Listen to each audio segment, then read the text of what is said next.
I can do what I want when I want to do it. I can do what I need when I need to get through it. When I need someone else, can't be too proud for help, but gotta look after myself. Sometimes it can get lonely, never living in the moment.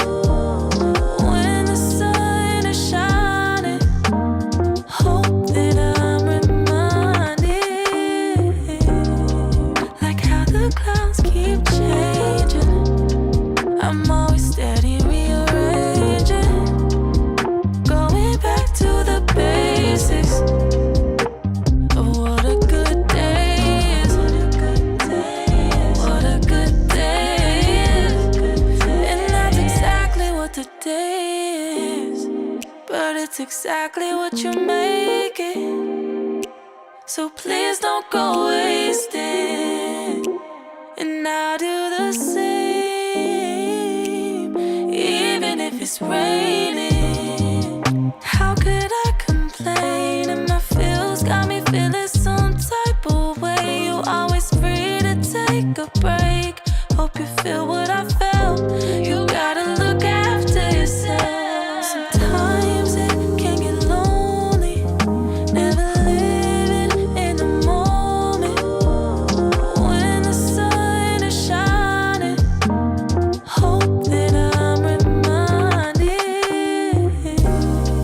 like how the clouds keep changing. I'm always steady rearranging, going back to the basics of what a good day is. What a good day is. What a good day is.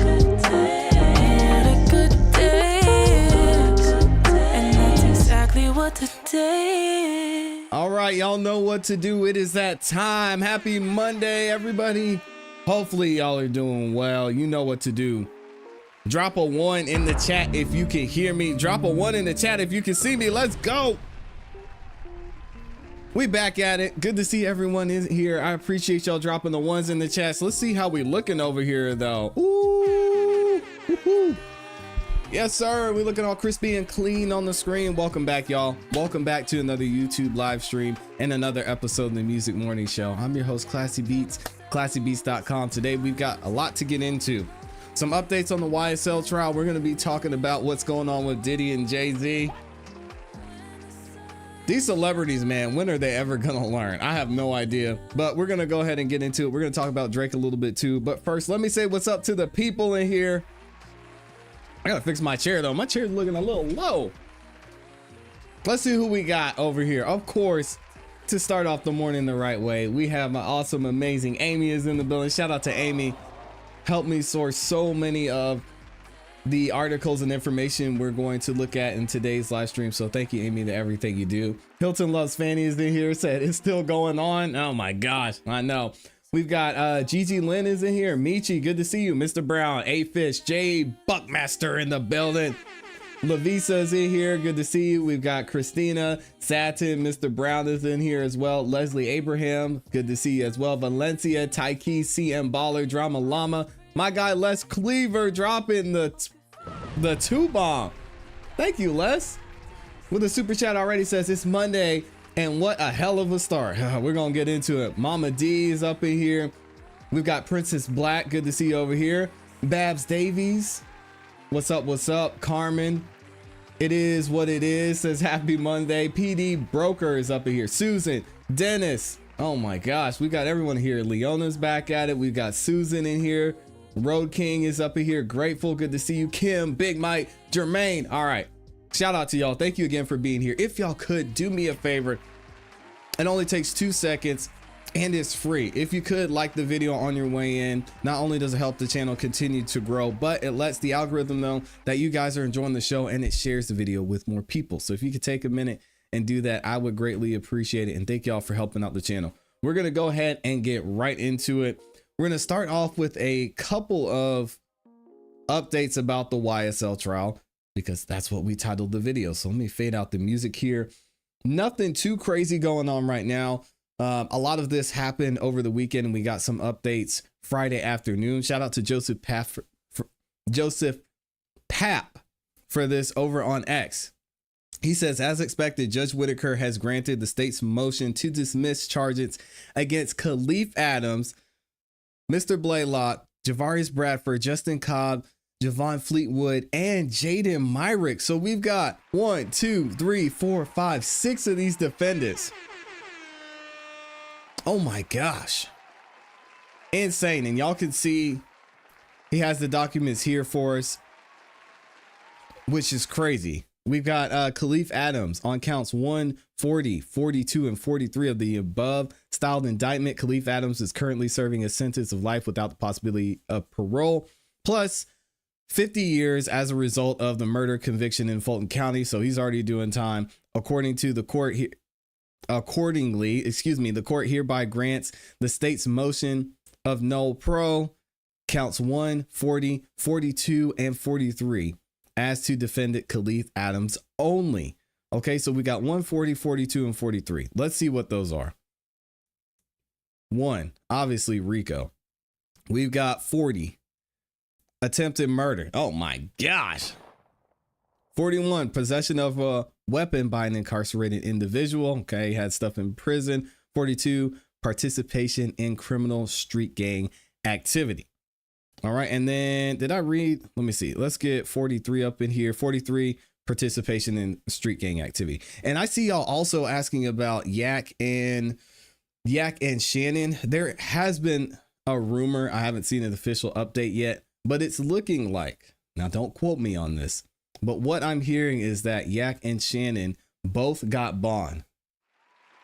That's the word on the street. Don't quote me on it. If it is true, congratulations to the boys. I know Shannon just dropped some music recently too. We're going to be reviewing it on the show tonight as well. So shout out to Shannon putting in the work. But anyway, as I get more details on that, I'll give y'all an update and let you know. Also, who else do we have in here? Javarius Bradford. The state of Georgia has moved in this court pursuant to 1783 and in the interest of the public and of judicial economy to enter an order of no pro as to defendant Javarius Bradford on count 1 and 2 of the above styled indictment. We know what those are: RICO and murder, because Yak Gotti had the same charges against him.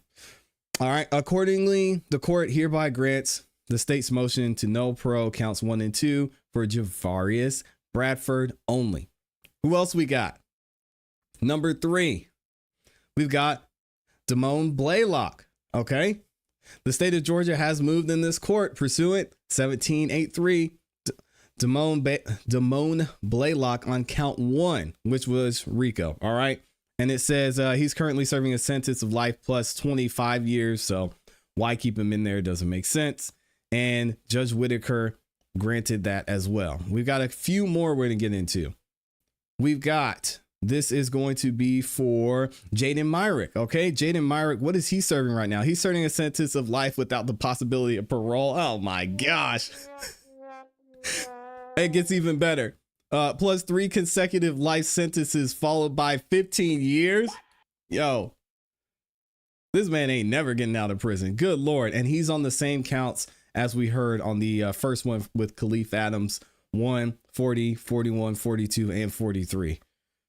Oh man, these guys, I swear. And then we've got Javon Fleetwood in here. He was just held on count 1. He's also currently serving a sentence of 20 years with 8 years in confinement as a result of attempted murder conviction in Fulton County. Okay, attempted murder. So he's going to be in there for 8 years. I don't want to say he got time served on this, so don't quote me on that either. I'd have to look that up. All right, here we go. And then last but certainly not least, we've got Justin Cobb on counts 1 and 2. Again, as we know, that's RICO and murder. And y'all can see that in the indictment here. RICO and murder. And what does Joseph say? He said the above styled indictment, accordingly, the court hereby grants the state's motion to no pro count 1 as defendant Justin Cobb only. Okay. Oh, interesting. But what about count 2? Hold on a second. Defendant Justin Cobb. Okay. So it says count 1 there. Maybe this is a mistype. Is hereby ordered as defendant Justin Cobb only counts 1 and 2 of the above styled indictment. So Justin Cobb isn't serving on anything right now, but why? This must have been a typo. Judge Whitaker. I got you. I got you, Judge Whitaker. Either way, yeah. So some of these defendants are being kicked out of this trial.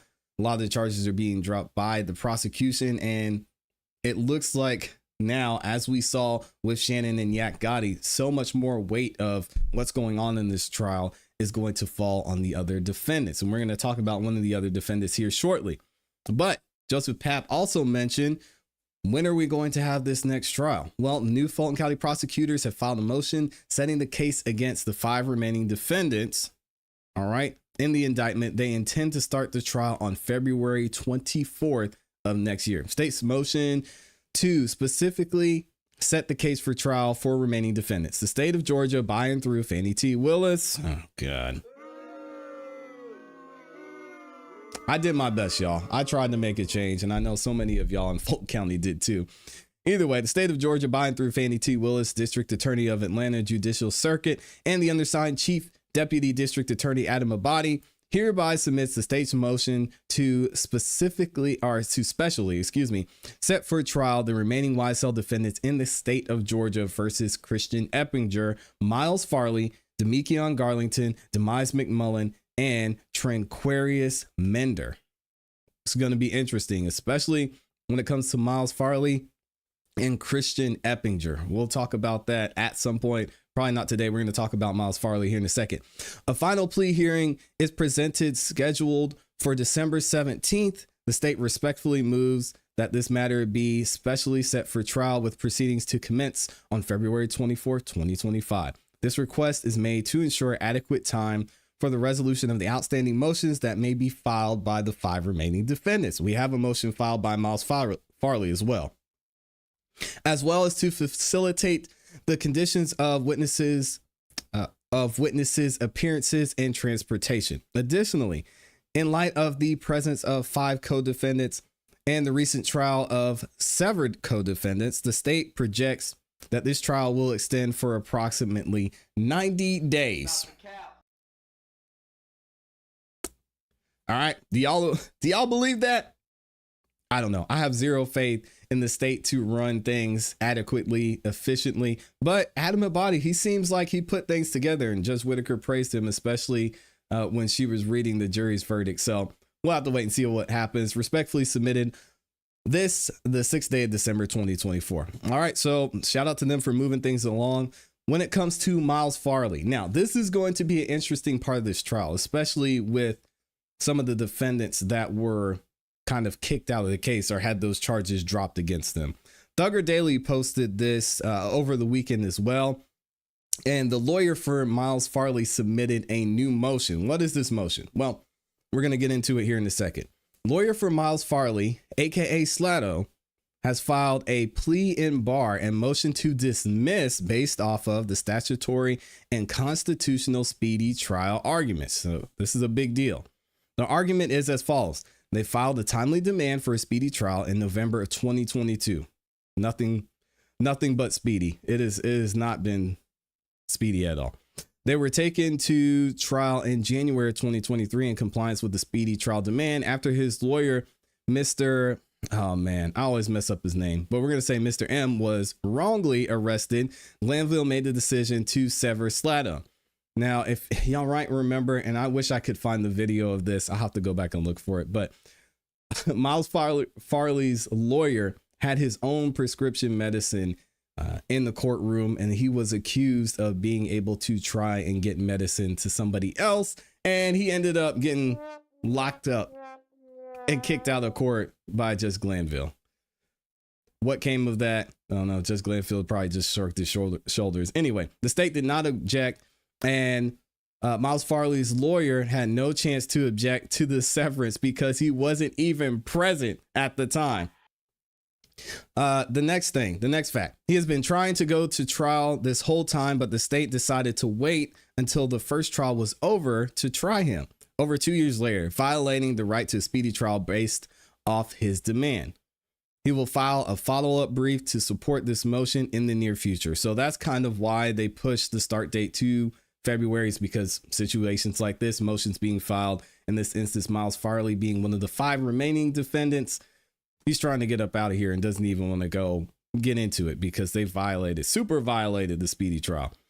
What does it say? Plea and bar and motion to dismiss based on the statutory speedy trial demand and constitutional speedy trial rights. Pretty much the same thing we just read here. Comes now the defendant filing this plea and bar and motion to dismiss in the above styled case in support thereof asserts the following. Mr. Farley is innocent of all the charges. On November 29th, they filed for a speedy trial. Basically what we said, they demanded the demand for speedy trial was never dismissed. At the time of the demand, the state's obligation to put the defendants on trial in compliance with the time deadlines of a speedy trial has been suspended due to COVID-19 pandemic. And there's so much of a backlog. I think a lot of the reason they're getting these guys who are already serving light sentences out of here are another one of the reason, because this backlog of cases that Fulton County has right now because of COVID. It's absolutely insane. At the time of the demand, okay, we just read that. Eventually, this suspension came to an end and the state began its trial against Mr. Farley in compliance with his demand for a speedy trial on or around January 4th of 2023. So will they argue that they have until maybe 2025 and that's why they're scheduling it for February? Possibly, but we'll have to wait and see there. We know about him being wrongfully accused. The state did not object to Mr. Farley's severance, which they should have severed a lot more of these, a lot more of the defendants mentioned in the indictment, in my opinion. Ever since the involuntary severance, Mr. Farley has continued to continuously announced ready for trial and has never asked for a continuance. They're ready to get this over with, man. At a subsequent status hearing in the above styled case against Mr. Farley, as it says here, the state told the judge that they were unwilling to try Mr. Farley in the above styled case until after the conclusion of the trial that he was severed from. So they wanted to wait until this YSL trial was done. As for the filing of this motion, December 6, 2024, the state apparently wants to put Mr. Farley on trial in the above styled case sometime in 2025. This would be well outside the time limit for Mr. Farley's statutory right to a speedy trial, starting when the suspension of the state's timeliness obligation had been lifted. And this could be part of the reason why why Fannie brought a body in to kind of pick things up and speed things along, is because a defendant like Mr. Farley had already filed for a speedy trial and they were holding back. So this YSL case was holding things up because they didn't want to continue with Miles Farley's portion of this indictment until the initial YSL trial was done. So interesting thoughts there. Hopefully things will be favorable for Miles Farley because he is innocent until proven guilty. I haven't seen a lot of evidence when it comes to what part he plays in this indictment, and we can actually look at it real quick. Obviously, it's going to be RICO, and then he's got 59, 50, 51, and 54. Or I'm sorry, 49, 50, 51, and 54. So he's got murder. Oh, Lord. Participation in criminal street gang activity, I'm making up words here, street gang activity, possession of a firearm during the commission of a felony. And I kind of want to see, I wasn't going to do this initially, but I want to dig a little bit deeper and see what are some of these overt acts. So what did Miles Farley do here? He appeared in a video. Okay. How heinous. An associate of YSL, he posted a video titled Mob Ties. Defendants were flashing gang signs with the lyrics stating, "And we ride around with guns probably big as us, and we be on some Tupac-ish, hit 'em up." Okay, heinous. How dare you? What else did he do? Miles Farley and Mooney Lee, they appeared in another music video. These guys out here making videos, music videos, absolutely terrible. The worst of the worst. Defendant Miles Farley, what else did he do? Over at Acts 120. Oh, he posed for a photo? Oh my gosh.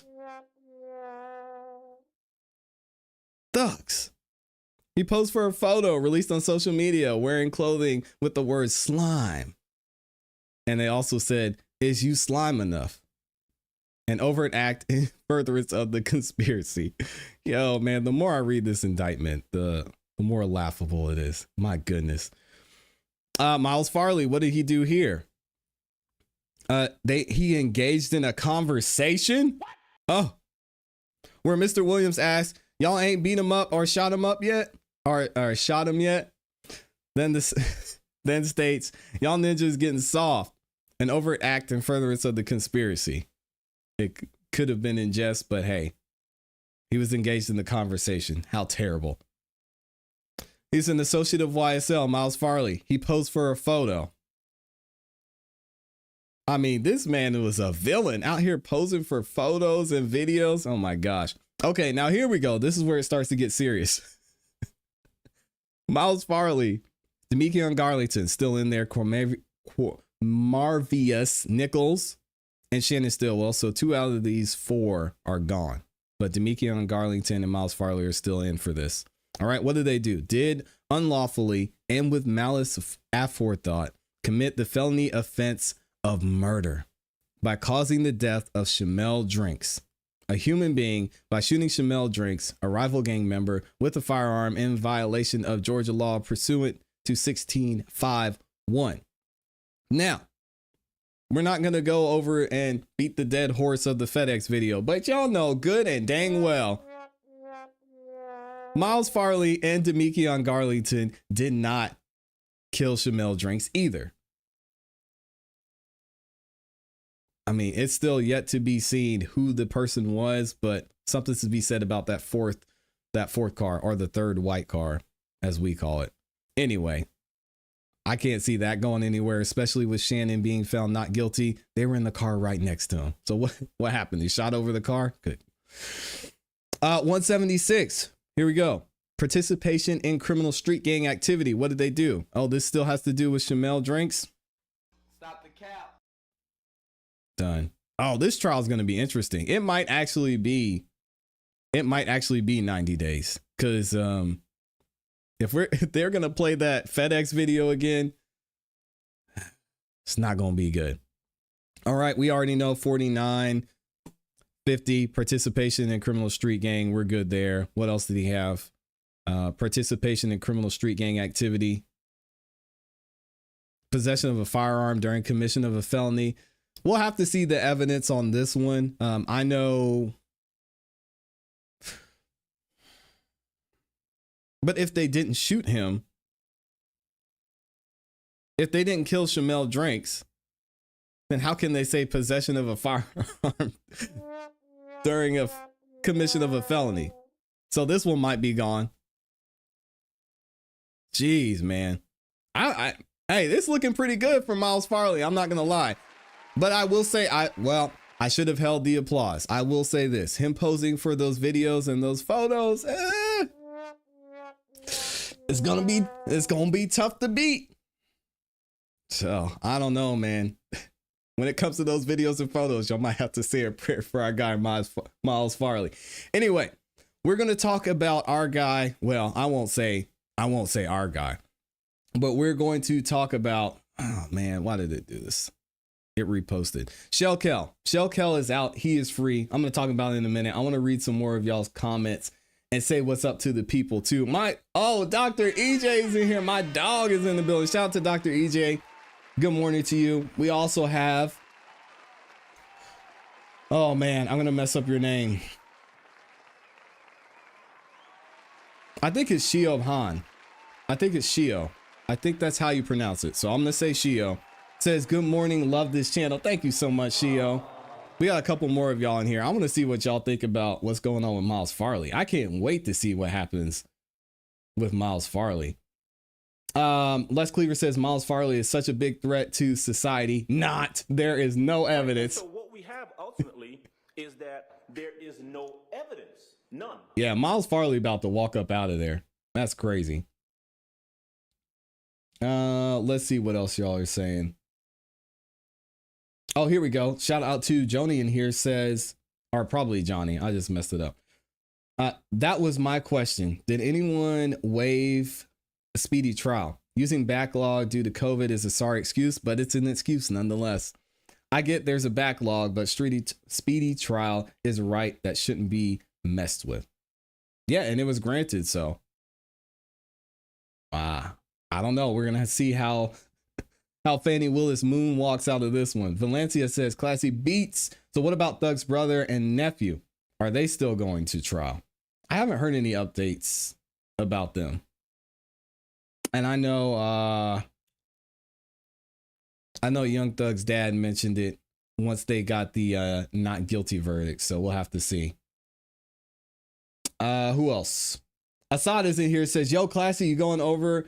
Are you going to cover this new Diddy and Jay-Z allegations? Yeah. Yeah, we're going to cover it. Babs says, I think it's pronounced Siobhan. Is it really?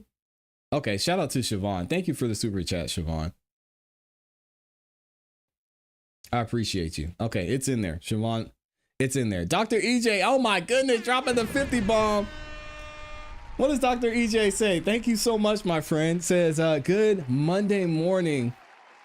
Look at ClassE with the beard. Oh, I appreciate you. I've watched about 5 of your videos over the weekend. Keep up the great work. Hello to the beautiful Amy E. Shout out to the beautiful Amy E as well. Yeah, I'm actually, speaking of Amy, as I mentioned earlier, Amy did a lot of work in helping me source these articles we're going over and covering today. So y'all make sure you show some love and shout out to Amy. Thank you, Dr. EJ. I appreciate the super chat, man. You did not have to do that. Let me double check and see if this is. Yeah, I don't know why I did it like that. So let me see if I could find this. So we're going to get into Kell being released. And then as soon as we get done with Kell, I've got y'all on Jay-Z and Diddy. But Amy actually sent me. Yeah, Amy is the gewoped for sure.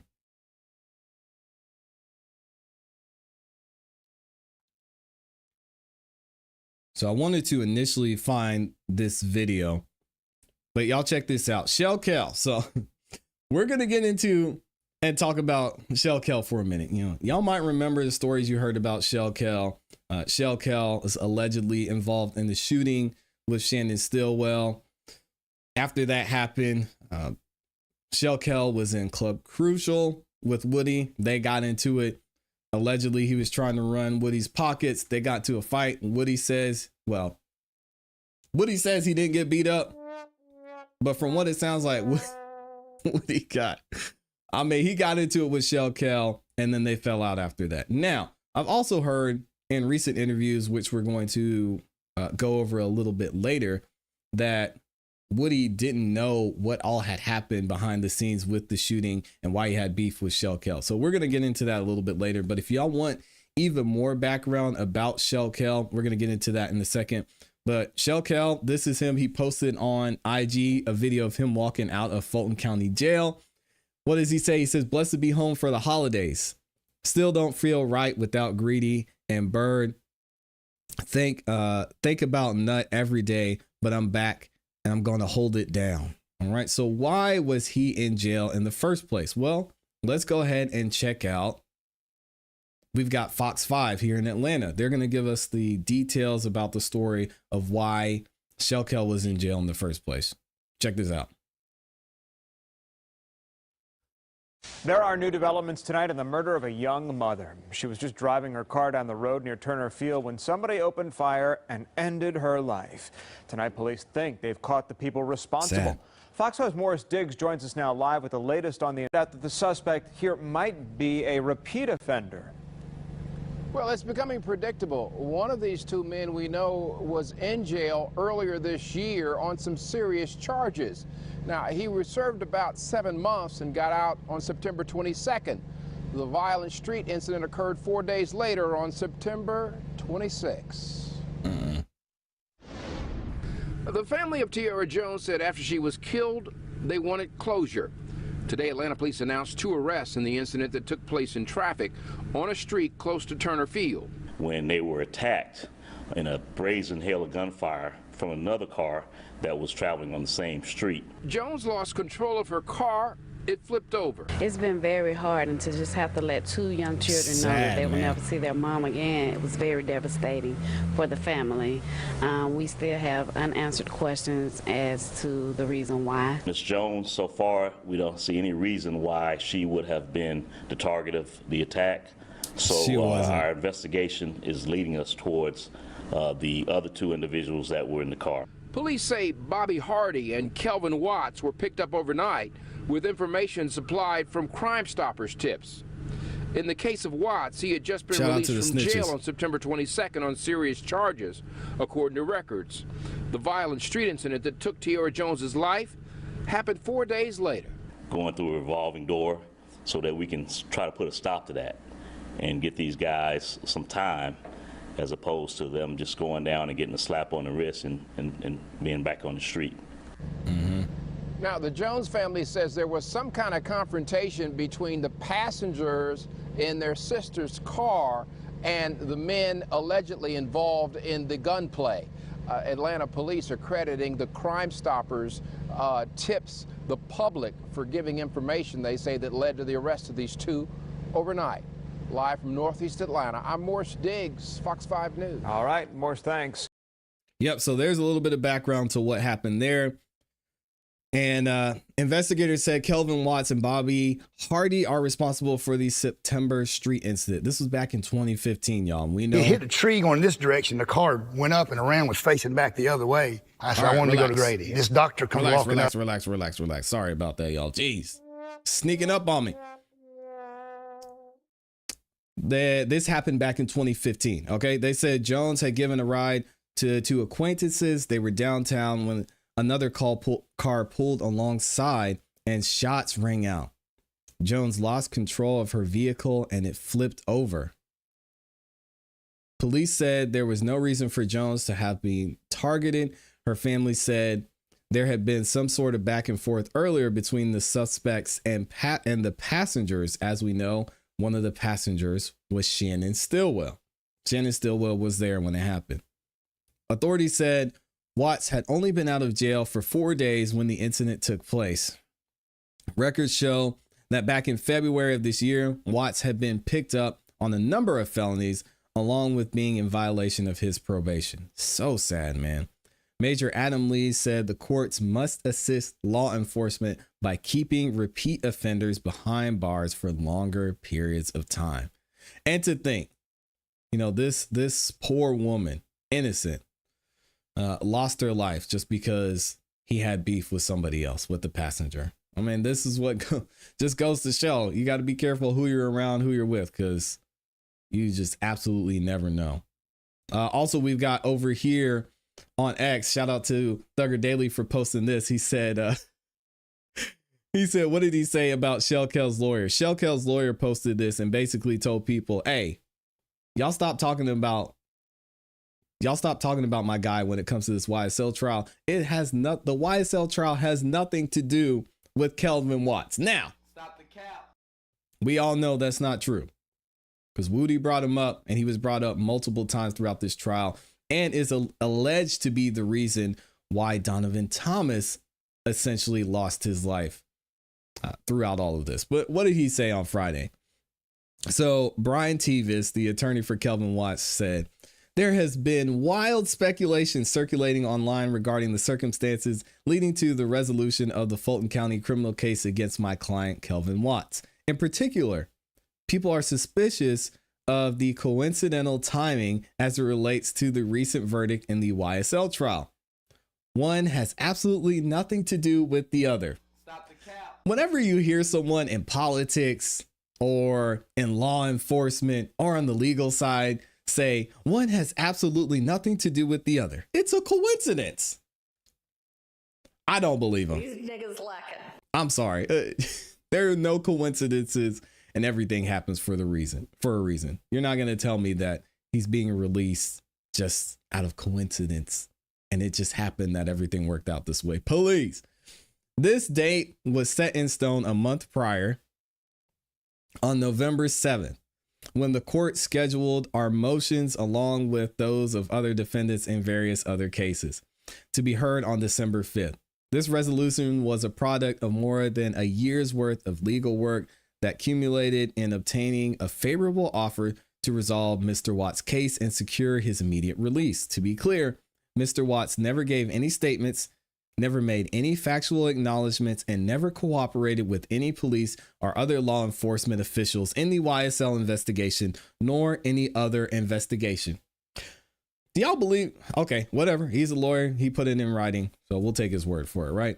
He never gave an interview to nor cooperated with the district attorney's office at any time. So you're telling me the brother of the guy who was the main, who was allegedly the main victim of this YSL RICO trial, y'all didn't talk to him?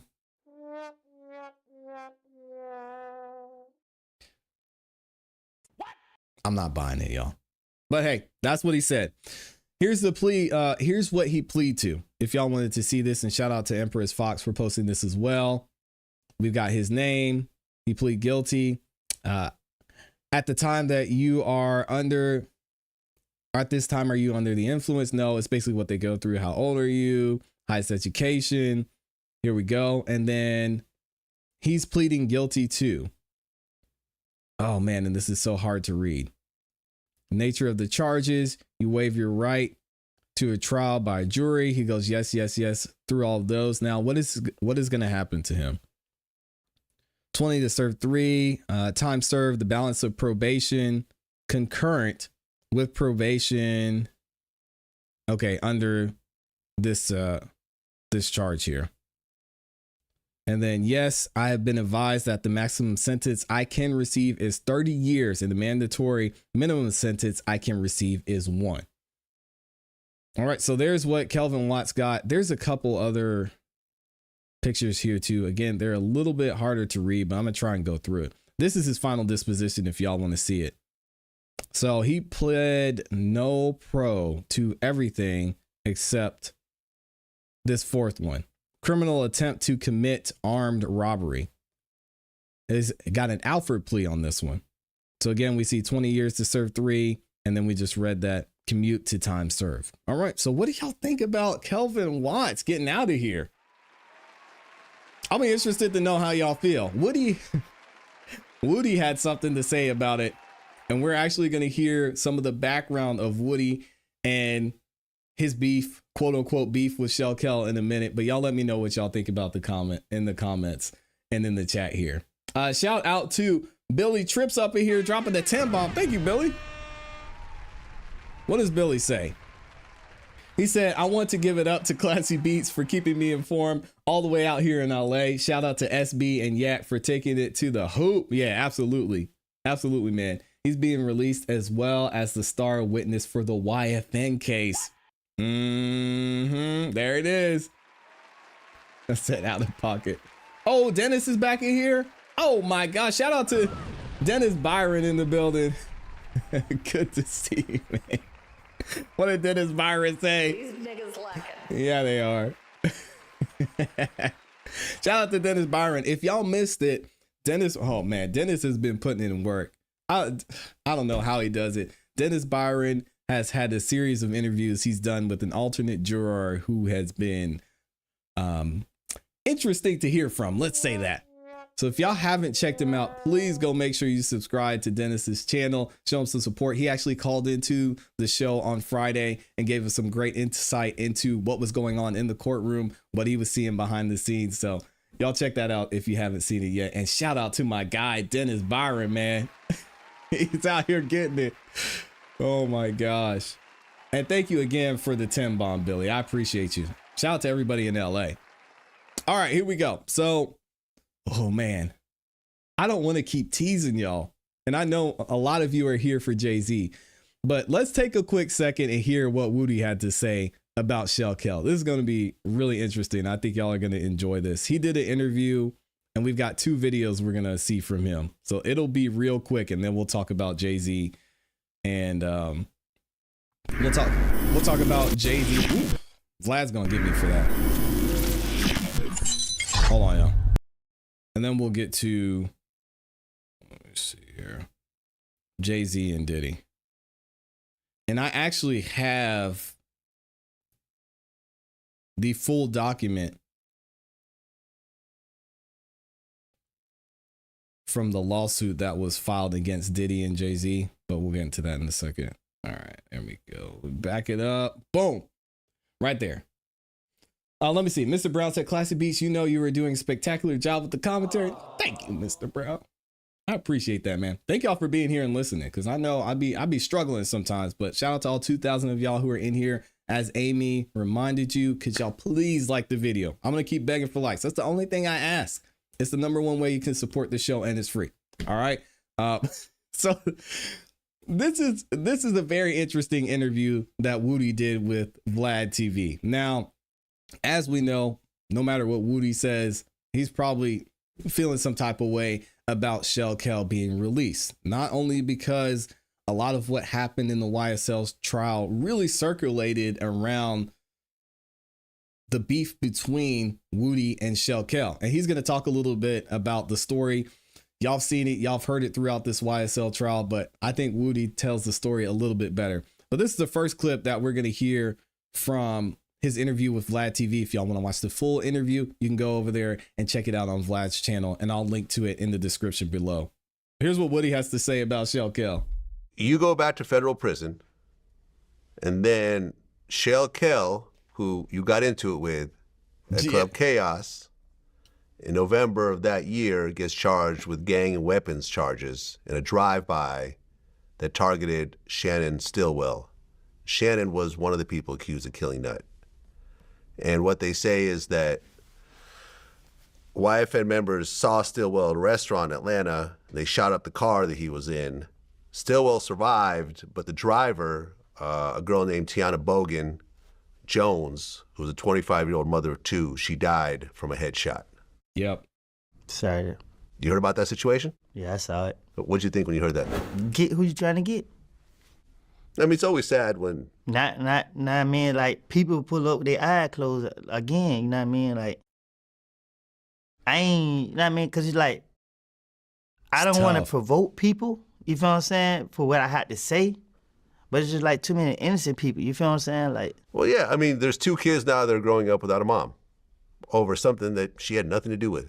Nothing to know about. She was just driving. When I first heard it, I heard a different story, and I was just like, well, that's what people get. But then I found out that it wasn't that wasn't the case. You feel me? So it was like, because I was told that, oh, they tried to set him up, the girls. So I'm like, so I had a different heart towards it. But then when I found out that wasn't the case, and that, you know what I mean, the whole car was targeted, I was just like, well, and from my understanding, I heard Kell was dismissed from that case, so I don't think he had anything to do with it because they didn't charge him or whatever, but... Come on. Stop the cap. Woody, now, come on now. Woody said, I don't think he had anything to do with it because, you know, they didn't charge him for it, so he's good. Woody, come on, my guy. Come on now. Again, I don't know, if it don't involve me, I don't put my ears... I hear stuff, and that be it. So it's interesting because he said that what initially they thought, or I guess we say the streets thought, was that she was trying to set up somebody in the car. Now, he didn't say Shannon, but I would assume that that is who he's implying or who he's referring to in this case. And that's the first time I'm hearing it, that she was trying to set Shannon up. So it'll be interesting to see what comes of this. I know Woody, he's just playing the game, he's keeping it cool. And he even mentioned it in that part of the interview. He's like, hey, I don't want to start nothing. They said he was innocent. He's innocent. Stop the cap. Come on now. All right. Anyway, here's the second clip we're going to watch from Woody's interview that he did with Vlad. You were driving a girl's car that you were dating. You get pulled over for a lane violation, swerving in traffic. I didn't get pulled over. No? No. I was walking outside of the store. And I was on live talking to a girl. I just hear my friend say, don't look back, the police behind us. Okay. But when I hear police, I'm looking back. I need to see how close they on me. And when I seen it, they was real close. But I didn't pay attention to all the people on the street. But I was just like, where? And, you know, they pulled up and tried to block me in. Again, they forced me to run. They pulled up in front of me real fast. I did what I know, jumped back. But when I seen all the people running towards me, I realized they were polices. I didn't have nowhere to run, so he shot me in the face with the taser. It bounced out my face. Shot him in the face? Pulled him in the shoulder, they couldn't get me, but one on just dang. dived on my back, tucking me to the ground. They pulled my shoulder out of play. Got me, took the car keys, and went to looking for the car. And when they found the car, they claimed that they found the gun in the car. Okay.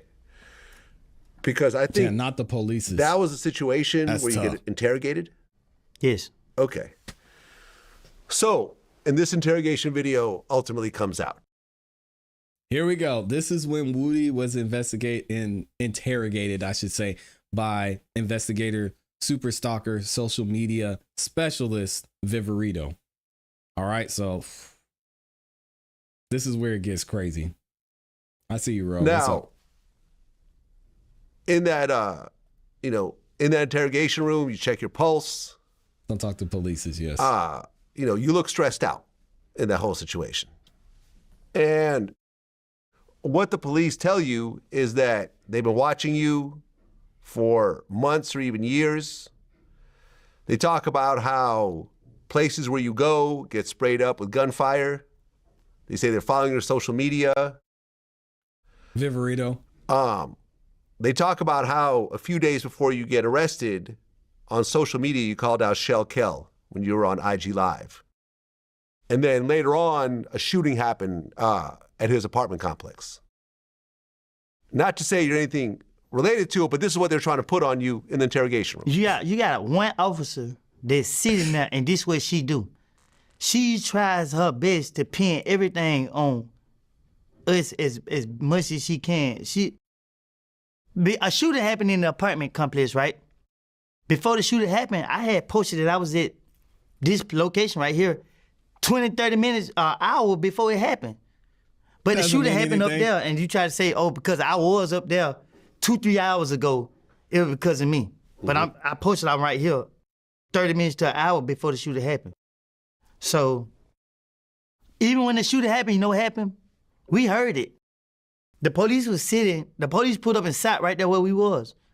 And guess what? They said we didn't know nothing about it, and we got in the car and rolled off about our business. They didn't even.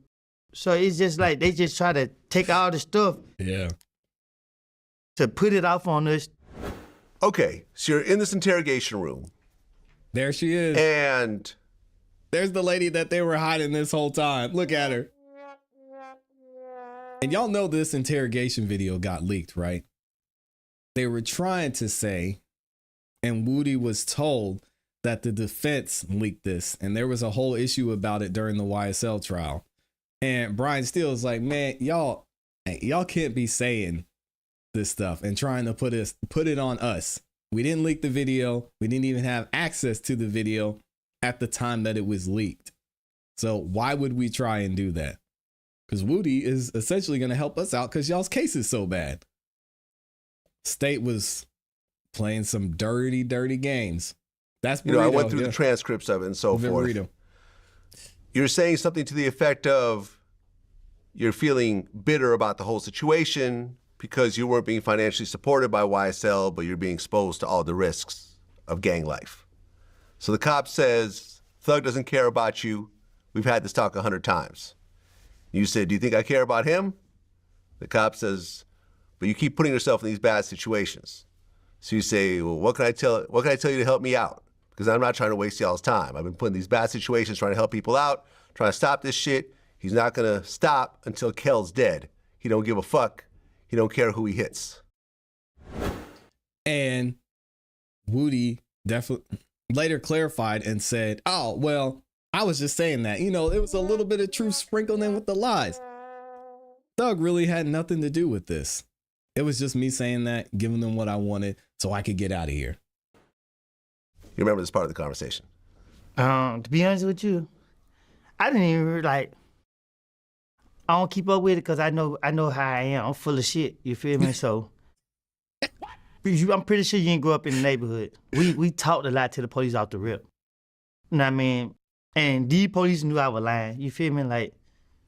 Come on, man. They knew I was lying from the get-go, so, you know, it should be self-explanatory, man. Well, yeah, you also say, man, this is on God. I come around Thug and tell him this is stupid. They're going to get you. I said the police are going to get you. The cop says, what did he say? He said, he, I know. The cop says, he don't care. And you say, no, he don't. He's ready. I said, you're going to fuck around with the cops and they don't like it. They're gonna go out to get you. They're going to watch for like 5, 6, 7, 8 years.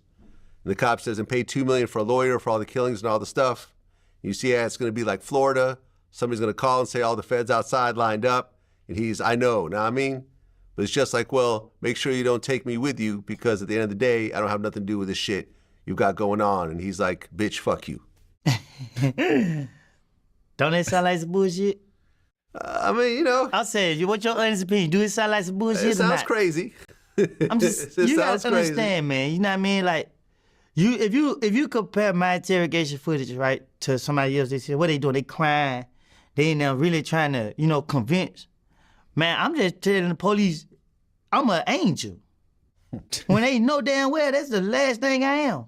You feel me? It's just like, man. Well, we don't take a rocket science to see through bullshit. And if you listening, I think somebody was speaking on it. I overheard something where it was like, the last DA didn't want to touch it because they knew that I was bullshit. So it's just like, their whole motive behind this situation was to destroy it. Like, okay, let's just get it and just destroy it one way or another one. You know what I mean? And, you know, God worked in a mysterious way that he ain't, you know, the spirit when I. All right, so that's the clip, and shout out to Vlad for doing this interview. I want to know what y'all think. And I'm gonna keep it very simple. Put this in the comments and in the live chat. Do y'all think there's still beef there between Woody and Kell? Do you think Woody is really feeling like he said in that first clip, like, hey man, they let him go? He's all good. I would love to hear what y'all think. Is there something there? Is there nothing there? Or is Woody just talking again? That would be interesting to see. Shout out to y'all, man. We've got over 1,600 people in here and 1,100 of you like the video. Thank y'all so much. Next up, we got Jay-Z. We're going with Jay-Z and Diddy. Oh my gosh, this is a whole mess. A whole mess. Y'all haven't heard about this. We're going to get into it. We're going to give a little bit of background story and talk about some of the information I found several months ago. I mean, a lot of months ago. It's going to be crazy. But let me see what y'all are saying. Brooklyn said, Angel. Yeah, right. Stop the cap. Daryl Brown said, it's a rat. Man, my guy Dennis Byron said, we are listening to BS right now. 100%. 100%, man.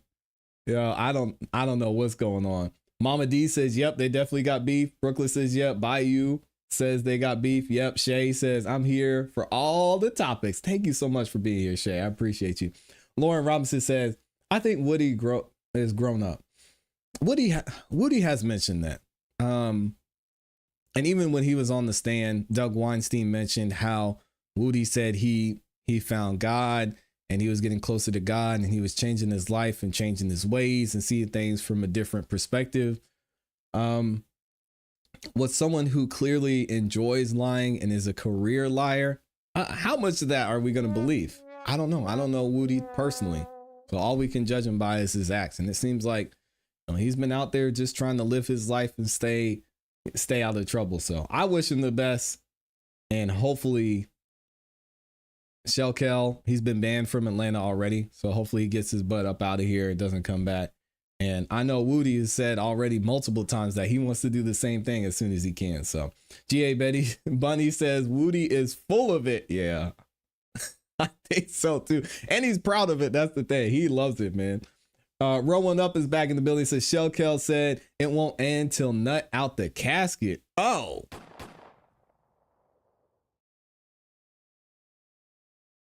Oh my gosh. Woody better watch himself. Keep your head up, Woody. PD Broker says, if Woody unalived his brother, it's definitely still some issues between them.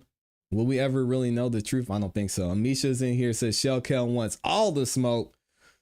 Speaking with Vlad isn't a good idea. I mean, Woody's got immunity, so he's truly untouchable right now at this moment. If you think about it, talking to Vlad, what's going to happen? Rolling Up says, go listen to Kell's song. You'll see exactly how he feels. He used Woody's testimony on it. Oh my God. Dennis Byron in here says he's just talking and finessing. Getting that money. Man, I'm sure he got paid for that interview too. Knucklehead is in here saying that fool getting paid off his sneaky evil-ish. Yo, man. Snitching is the new finesse. It's crazy out here. Les Cleaver says maybe there's still a beef. Time changes things. I hope they just move past it. We can only hope, man.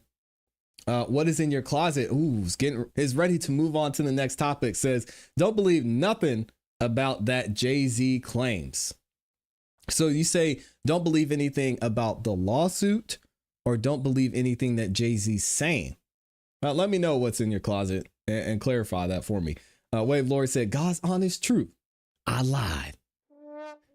Isn't that what Woody said? God's honest truth. I was lying. Oh my gosh. Jamila says, and if Woody unalive Kell, it will be self-defense. Oh. Don't say that. Don't speak it. Don't speak it. An eye for an eye and the whole damn world goes blind. Farmers up in here says, it's just a bad idea to talk about things we seriously don't know. Yeah. I agree with you on that. All we can do is wish them the best and hope they decide to make the right choice. Make the right choice. Last one. We got Doris in here says, you have to remember, Woody still has to be in them streets.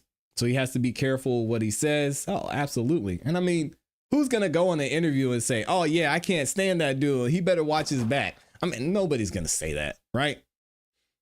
So I wasn't expecting Woody to do that, but how he really feels, I guess we'll probably never know. Oh man. Speaking of, shout out to, oh my gosh, Amber Rain just gifted 10 memberships. Shout out to Amber Rain, and I need to update this banner and put some respect on y'all's name. Amber's out here gifting memberships. We got Dr. EJ out here dropping the 50 bomb. Thank y'all so much for the love and support. If you got a membership from Amber Rain, making it rain, please make sure you say thank you. So I got Dr. EJ in the banner, and we're going to go ahead and talk about what's going on with Diddy. Well, there's Dr. EJ. He dropped the 50, and then Amber Rain gifted those memberships. Thank y'all so much. Boom. Got him. Got him. All right, here we go. I think I saw one more comment. Oh, shout out to Tat Clouds was saying thank you to Amber Rain, making it rain. And I wanted to see if I got a response back from, good morning, Amber. Thank you for being here. Where'd it go? What's in your closet? I wanted you to clarify what you meant earlier, but I guess we will have to wait for that. Amber says, hope everyone is having a great morning. Yeah, we about to get into it, Amber. Oh boy. Here we go. It's time, y'all. We had a feeling this was going to happen. We've been talking about it for, gosh, it feels like almost a year now.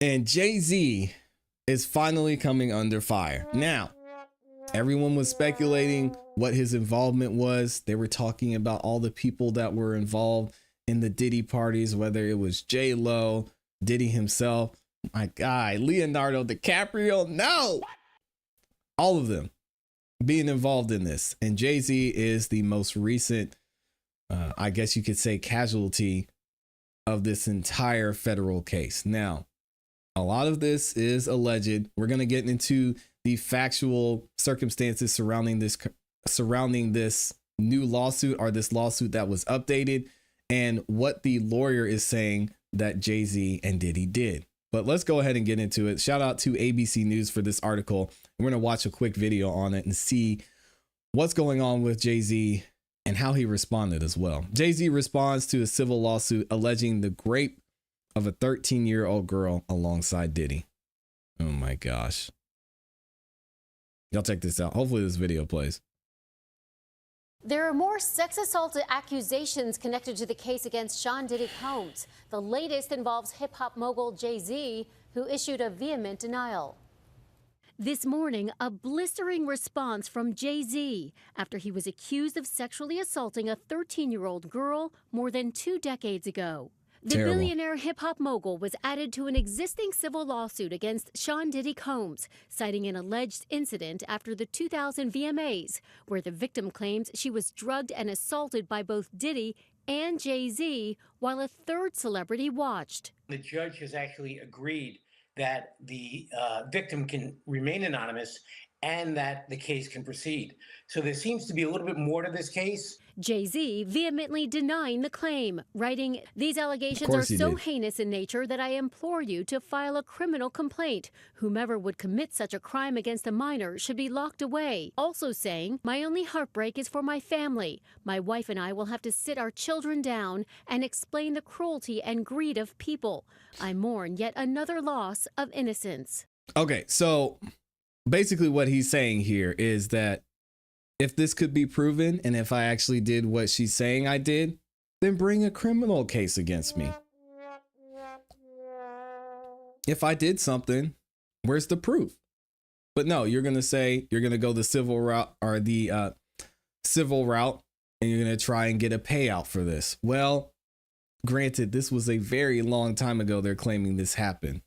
So I don't know if that's the best defense, and it is kind of insensitive to the situation, but we'll get into that in a second. Jay-Z also attacked the attorney behind the lawsuit, Tony Busby, who fired back saying, "I won't be bullied or intimidated." Busby is behind at least 20 of the sexual assault lawsuits against Combs, who calls Busby's lawsuits shameless publicity stunts. Combs' statement went on to say he has never sexually assaulted or trafficked anyone. Combs will stay in jail until his trial in May, but he has appealed the most recent decision to deny him bail. That ruling should come later this week. All right, here we go. So let's get into a little bit more of the details of what happened here. Sean, Jay-Z Carter, and Sean Diddy Combs. It's Attack of the Seans. Now to Sean Diddy Combs. He says prosecutors might be a little bit insensitive. Anyway, are accused of raping a 13-year-old girl. I said the word.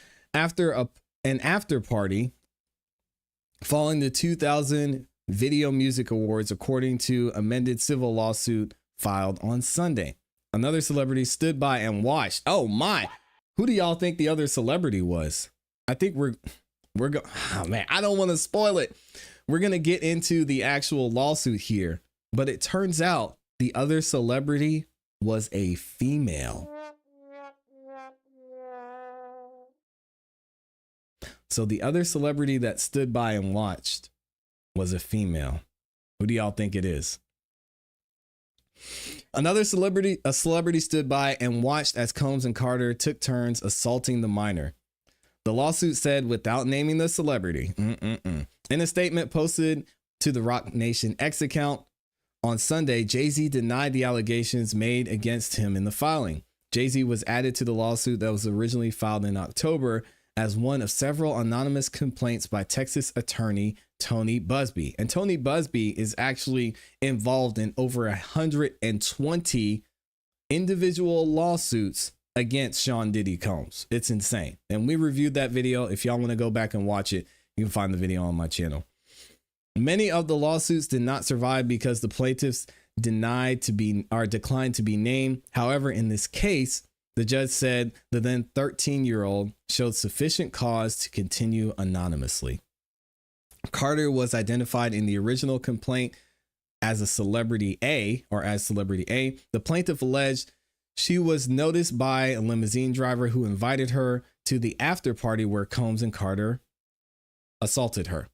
In his statement, Jay-Z claimed Busby had sent his lawyer a demand letter ahead of the filing.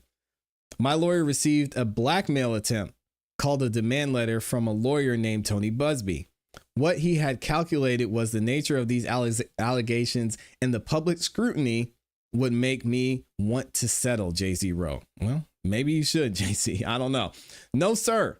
It had the opposite effect. It made me want to expose you for the fraud you are in a very public fashion. So no, I will not give you one red penny, he added in the statement. To me, this statement is a problem. All right. And I'm going to say why. Because Jay-Z or Rock Nation or whoever calling this man a fraud, if one single lawsuit is either settled or it's followed through the entire way, and it's proven that Tony Busby is not a fraud, this statement right here is going to make Jay-Z look really bad. And honestly, it almost, in a sense, makes it look like he's defending Diddy, which is super weird considering this is the first statement. I mean, can we say, we won't say any celebrity mentioned, but this is the first statement a celebrity has made and Jay-Z has made since everything went down. I don't know. It's weird. In his response, the music mogul questioned why the filing was a civil lawsuit rather than a criminal filing. Whomever would commit such a crime against a minor should be locked away. Wouldn't you not agree? These alleged victims would deserve real justice if that were the case, Jay-Z wrote. Jay-Z went on to address the fact that his family, including his children, may be affected by the filing. My only heartbreak is for my family. Oh, gosh. Not for the alleged victim? Sheesh. My wife and I will have to sit our children down, one of whom is at the age where her friends will surely see the press and ask questions about the nature of these claims and explain the cruelty and greed of people, he wrote. In a statement to ABC News, Busby said, the pleading speaks for itself. Yeah, this is a very serious matter that will be litigated in court. Busby said, you want to take it to court? Let's go. Busby also took to his personal Instagram account on Sunday saying he would not be bullied or intimidated without mentioning the specific lawsuit Jay-Z or Diddy did by name. People will see through this effort to discredit me and my clients, and the truth will be revealed, Busby wrote. I also won't allow anyone to scare my clients into silence. Sunlight is the best disinfectant. And I am quite certain the sun is coming. Ooh, I like that. Mr. Busby over here cooking. It's an excellent analogy. What else did he say? He said Combs' legal representatives respond to the filing in a statement to ABC News on Sunday, saying this amended complaint and the recent extortion lawsuit against Mr. Busby exposes his barrage of lawsuits against Mr. Combs for what they are: shameless publicity stunts designed to extract payment from celebrities who fear having lies spread about them, just as lies have been spread about Mr. Combs. Wow. As his legal team has said before, Combs has full confidence in the facts and the integrity of the judicial process. In court, the truth will prevail. Not against the feds, my friend. I'm sorry.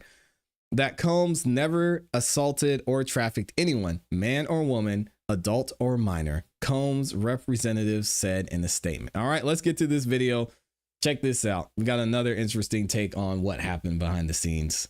All right, did you hear about this? Rapper and music mogul Jay-Z is now being accused of raping a 13-year-old girl with Sean Diddy Combs during an MTV VMA after party in the year 2000.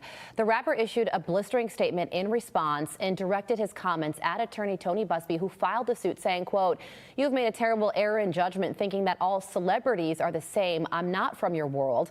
I'm a young man who made it out of the project of Brooklyn. We don't play these types of games. We have very strict codes and honor. We protect children.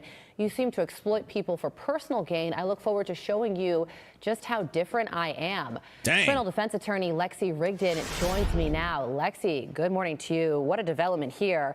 So another thing Jay-Z said in his statement is that this was a civil suit filed against him, and he said these allegations are so heinous in nature that I implore you to file a criminal complaint, not a civil one, essentially saying if I really did these things, treat me the way I should be treated. So how should we be thinking about all of this? What do you think?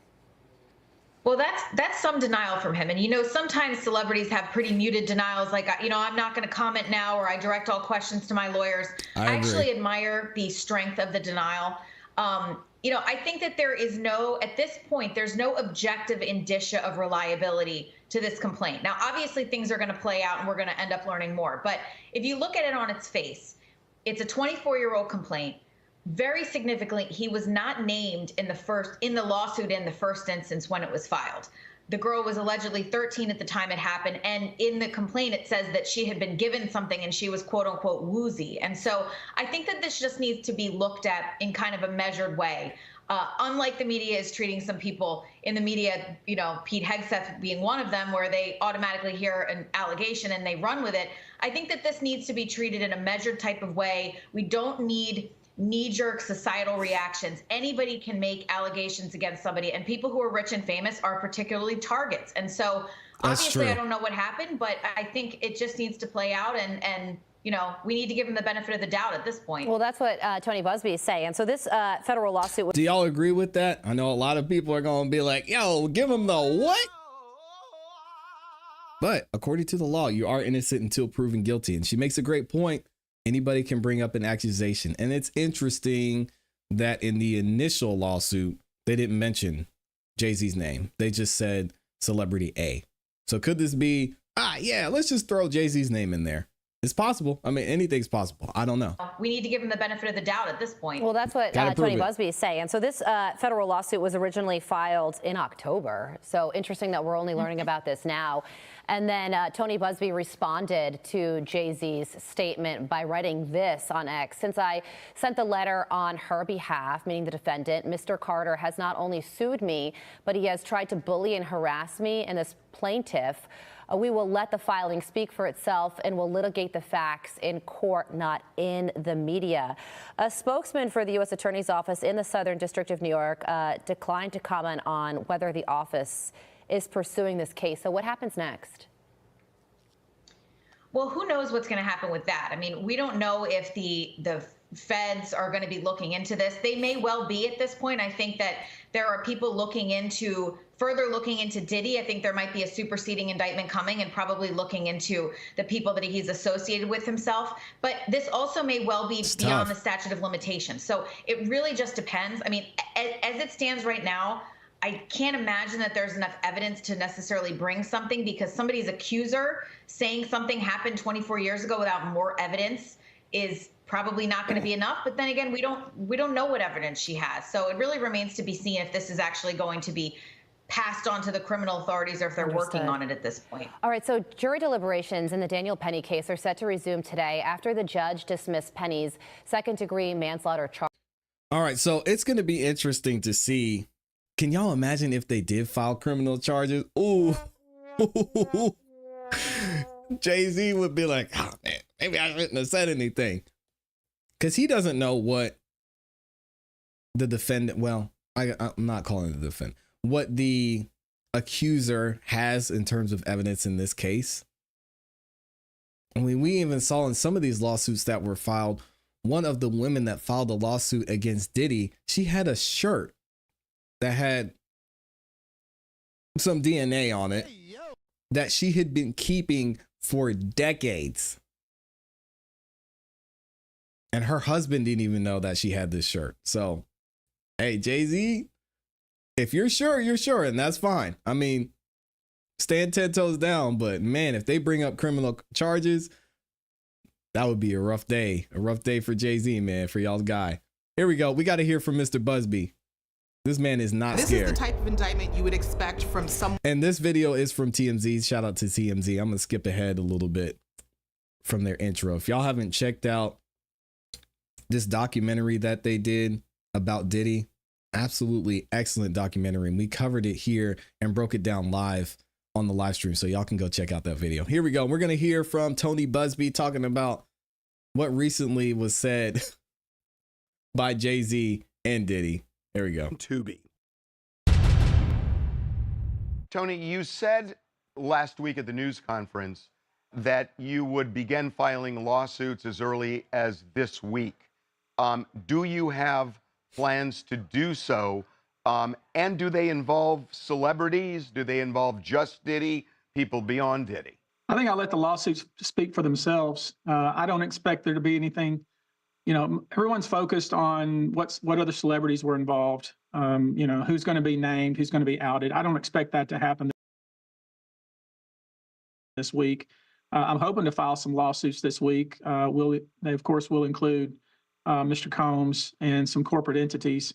But we want to make sure that you know, if we name individuals beyond Mr. Combs, that we make sure that we've done our homework, because it's going to create a firestorm. We understand that. So we're going to make sure that we dot our I's and cross our T's. Tony, you said something interesting there. You said, I don't expect that to happen this week. So that sounds like there could be other people named, other famous people named down the road. I know you said this is going to be a process over the next 30 days of filing these lawsuits. So are you saying not this week, but maybe in the weeks coming after this one? I would expect so. I really don't want to get into a situation where people are, you know, if I don't file a lawsuit next week, then, you know, there's that creates a media frenzy. The truth is, I want to be clear about something.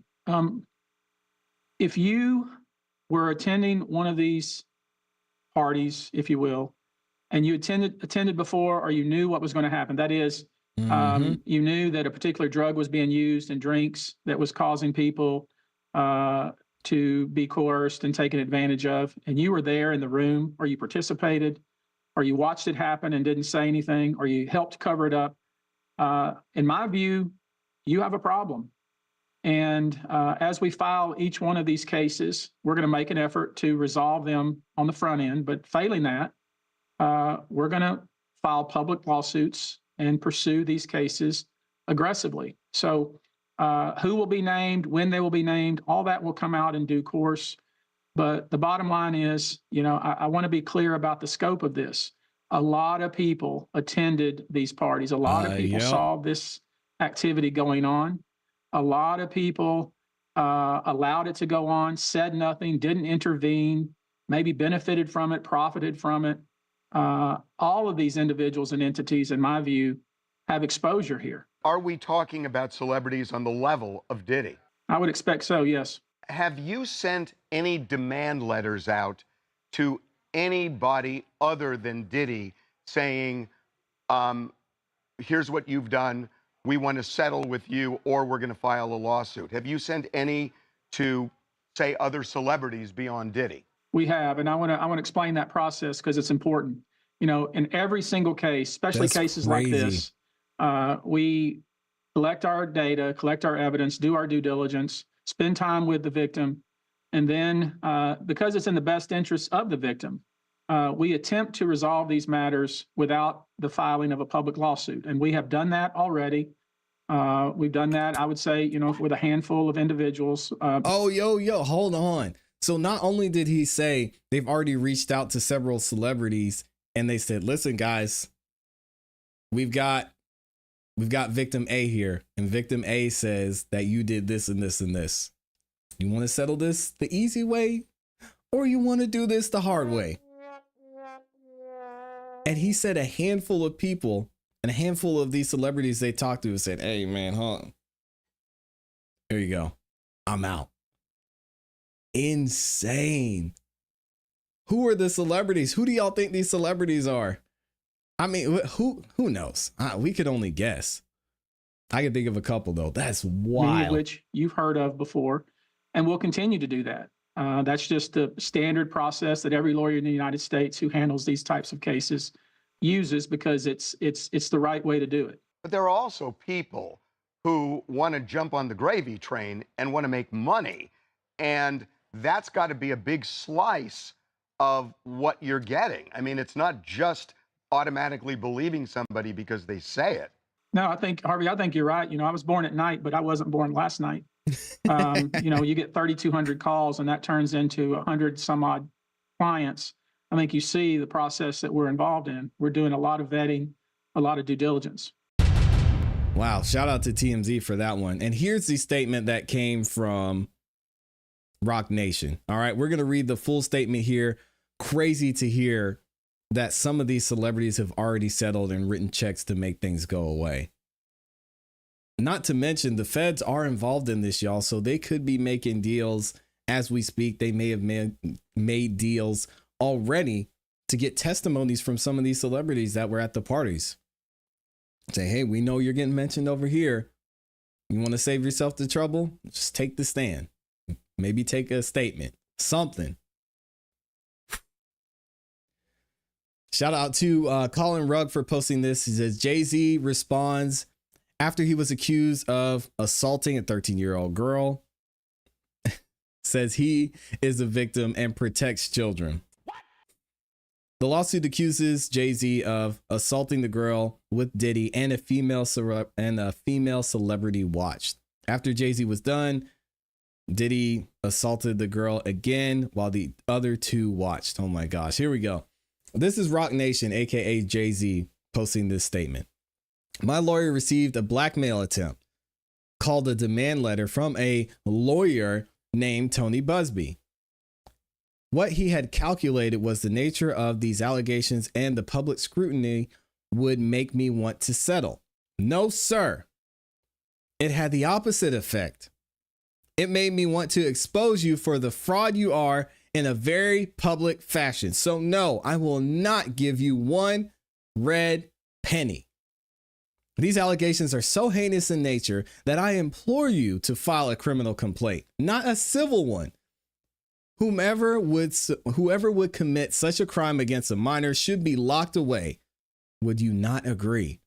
These alleged victims would deserve real justice if that were the case. This lawyer, who I have done a bit of research on, seems to have a pattern of these type of theatrics. I have no idea how you have come to be such a deplorable human, Mr. Busby, but I promise you, I have seen your kind many times over. I am more than prepared to deal with your type. You claim to be a Marine? Marines are known for their valor. You have neither honor nor dignity. God dang. Go after the military now. My only heartbreak is for my family. My wife and I have to sit our children down, one of whom is at the age where her friends will surely see the press and ask questions about the nature of these claims and explain the cruelty and greed of people. I mourn yet another loss of innocence. Children should not have to endure such at their age. It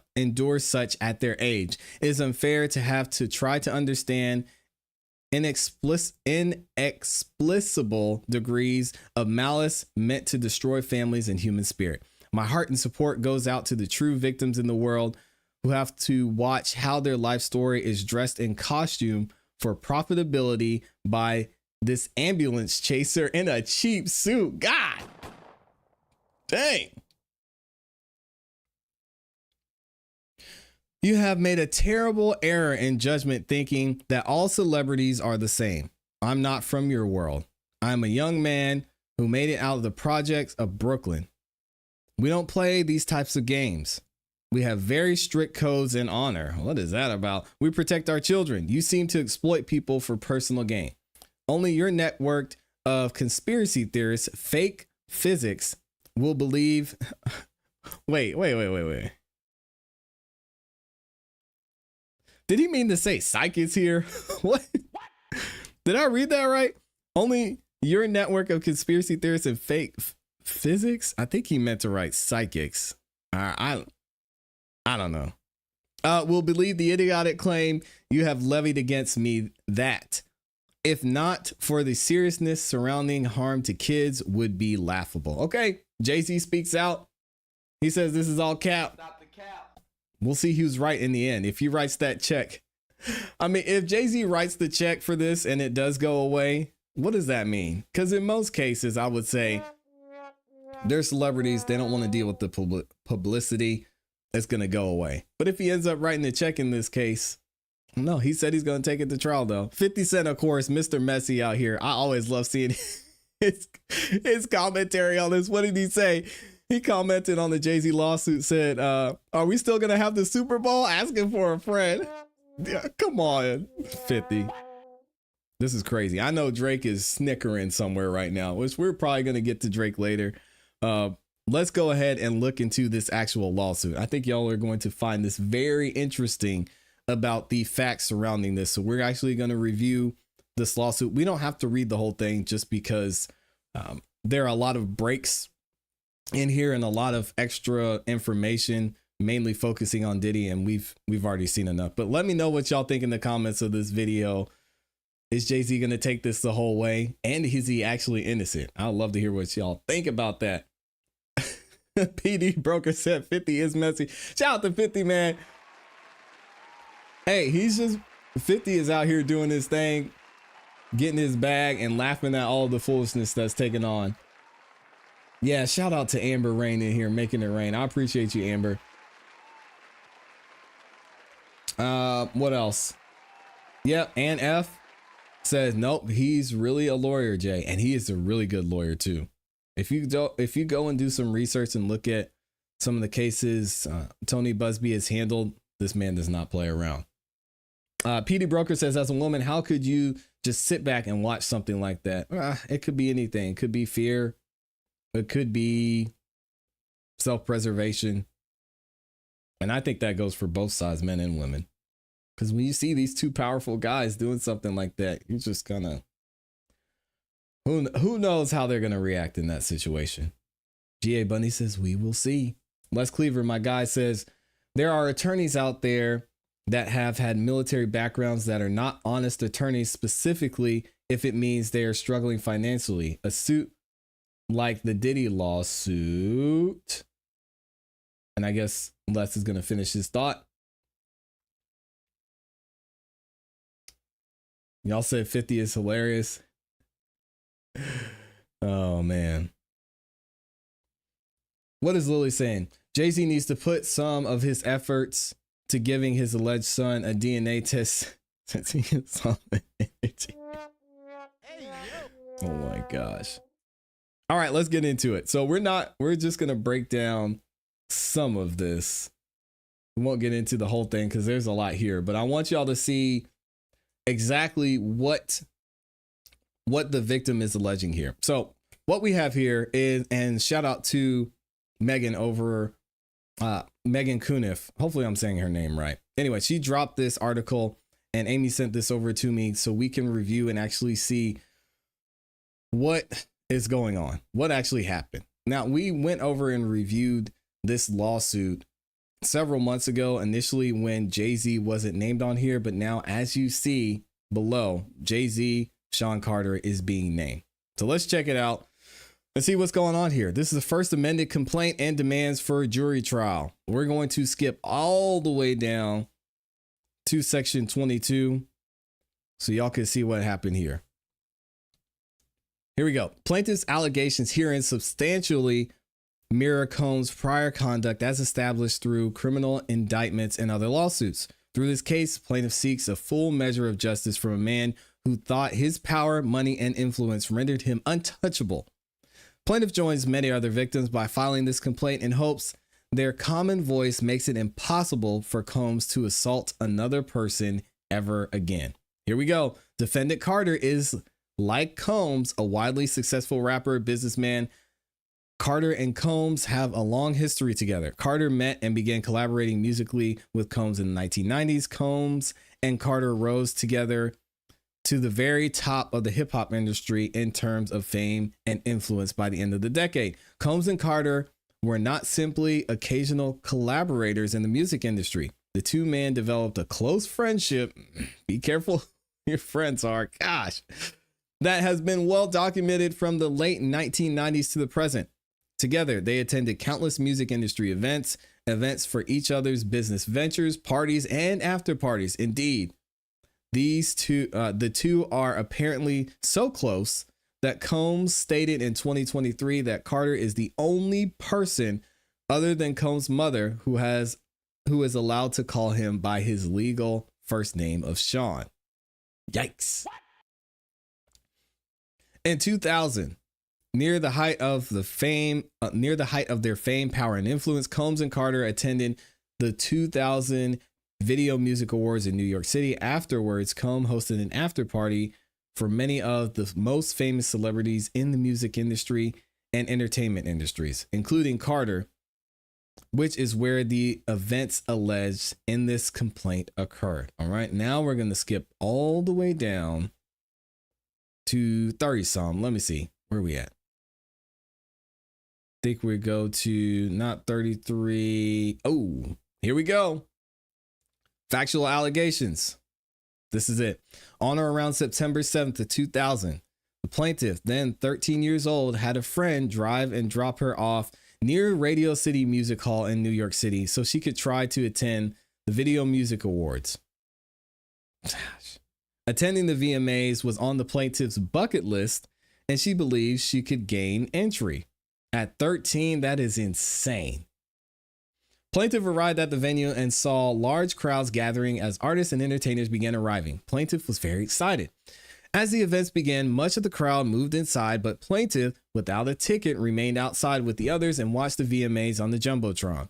Determined to get into the VMAs or an after party, she approached several limousine drivers parked nearby and attempted to talk her way into either.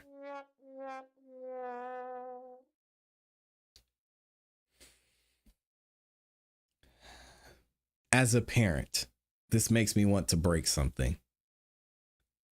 Where were these parents at? I get this was in 2000. There wasn't as much information out there, but my God.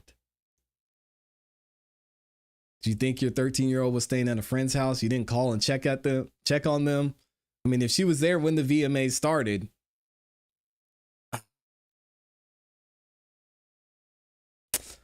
one of the limousine drivers she spoke to claimed to work for defendant Combs. The driver told her that Combs liked younger girls. Oh my God. And said she fit what Diddy was looking for. And while not allowing her into the awards, the driver invited her to an after party. The driver stated that he had to drive Combs and others to the after party first, but instructed plaintiff to return to his location after the event and that he would pick her up and take her to the after party. Later that evening, the plaintiff excitedly returned to the same location and waited for what seemed to her a long time. The driver eventually returned and drove her to what he described as the after party. After approximately 20 minutes, plaintiff arrived at what she believed to be a large white residence with a gated U-shaped driveway. Once inside, two men asked the plaintiff to sign a document, which plaintiff did not read, but which she now believes to have been a non-disclosure agreement. She was told that she could not discuss what happened at the party. She gave the men her name and signed the form, but did not receive a copy. A 13-year-old?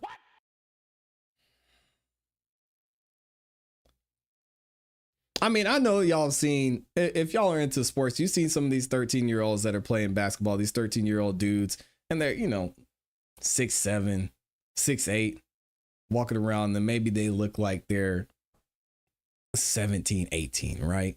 Some of them do look grown. But a 13-year-old? How? How do you look at a 13-year-old in 2000 and not be like, man, this chick is young.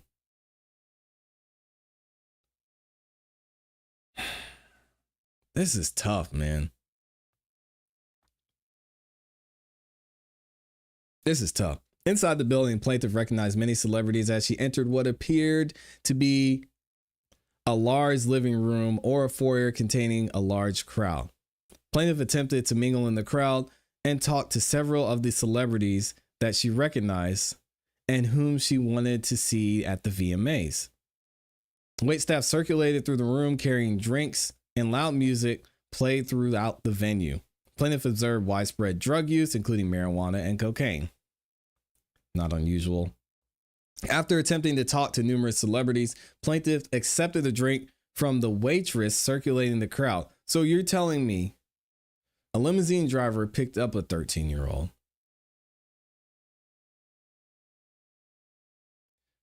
Then the security at the party let a 13-year-old sign an NDA.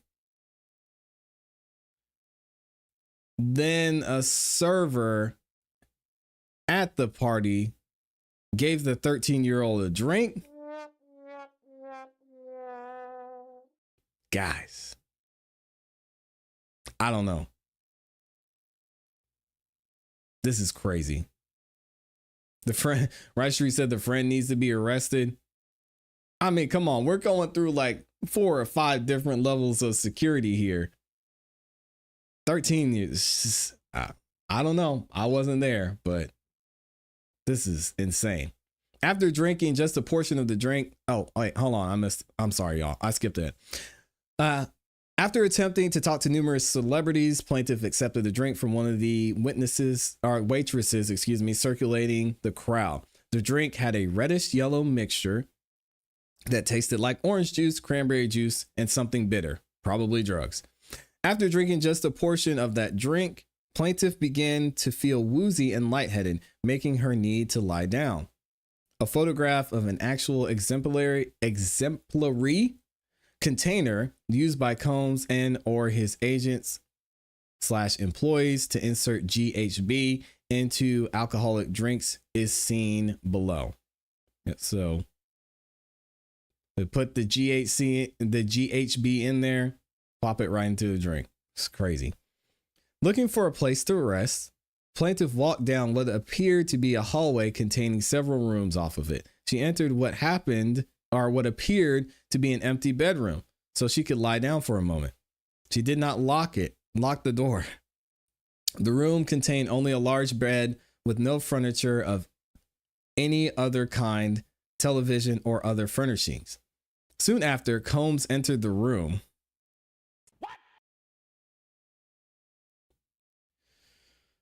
Along with defendant Carter and a female celebrity, Celebrity B. Will this celebrity be named soon? I don't know. They might have gotten money from Celebrity B. Tony Busby mentioned that some of the celebrities they reached out to about this had already told them, "Hey, I don't want to deal with this, so I'll do my part and leave me out of it." Who do y'all think the female celebrity was? Who was Diddy dating back in 2000? Who was Jay-Z dating back in 2000? In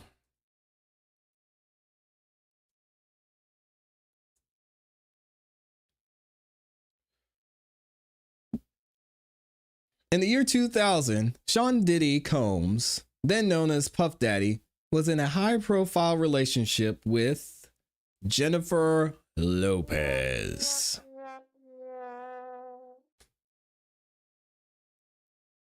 Hold on.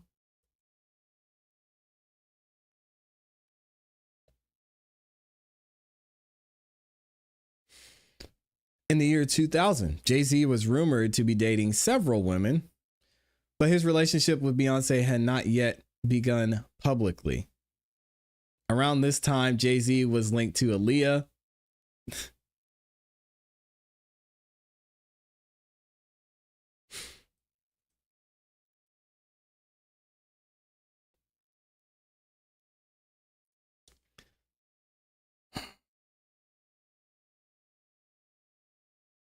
Y'all know Aaliyah died a year after this, right?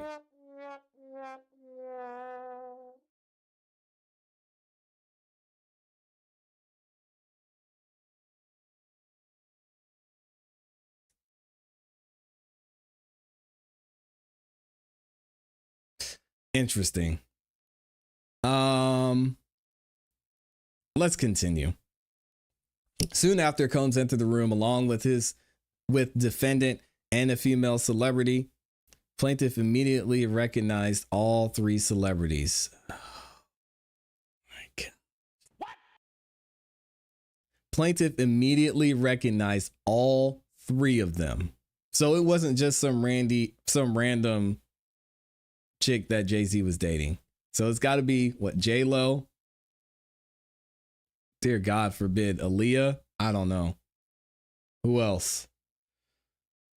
Combs aggressively approached plaintiff with a crazed look in his eyes, grabbed her and said, "You ready to party?" Combs then threw the plaintiff toward a wall, causing the plaintiff to fall. Plaintiff got up and stumbled, at which point Combs grabbed her again and threw her on the bed. At that point, Carter began removing the plaintiff's clothes as she grew more and more disoriented. Plaintiff was held down by Carter and she was assaulted while Combs and Celebrity B watched. So she's saying Jay-Z held her down. Oh my gosh. After Carter finished, he stepped back toward the wall. Combs then, I'm sorry.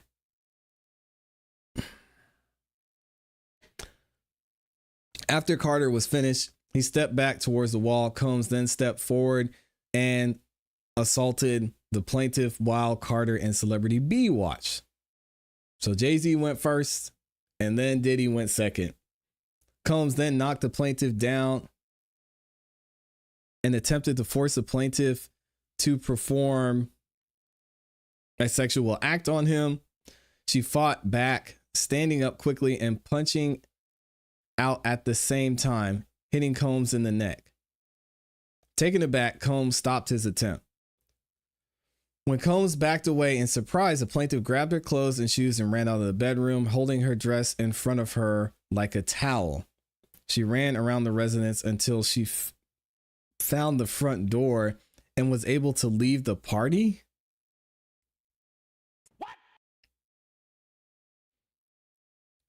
Although there were other guests still at the party, no one appeared to take notice of the plaintiff's distress or attempted to help her. All right, come on now.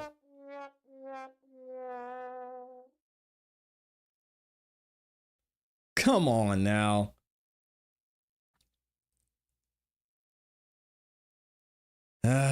This story is wild. Once outside, the plaintiff put her clothes back on and left the scene in the dark. Plaintiff attempted to retrace the route taken by the limo driver. It was a 20-minute drive. She kept running until she reached a gas station she noticed on the way to the party. A female clerk noticed her distress and allowed her to use the phone. Plaintiff called her father, admitting that she had lied about her whereabouts. Typical. And asked him to pick her up. Plaintiff's father arrived to pick her up shortly before dawn. Yeah, and that father probably was not happy. After the assault, plaintiff fell into a deep depression, which continues to affect every facet of her life. Plaintiff suffers from post-traumatic stress disorder and a seizure disorder caused by stress and trauma. Plaintiff has had difficulty maintaining normal relationships and lives largely withdrawn from society. That's tough, man. What do y'all think about this? I don't know if I'm ready to say what I think about this, so I'm gonna leave it up to y'all in the comments and in the live chat of this video. Absolutely insane.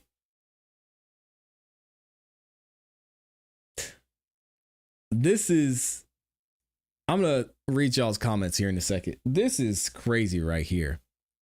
Plaintiff immediately recognized all three celebrities. Who's celebrity B? Somebody said B for Beyonce. Oh, Lord.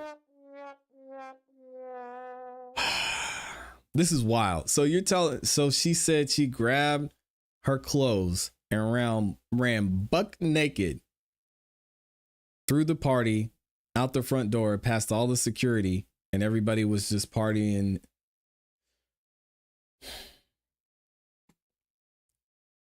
Zahir is not feeling it. Said this is such a bunch of these niggas lacking BS.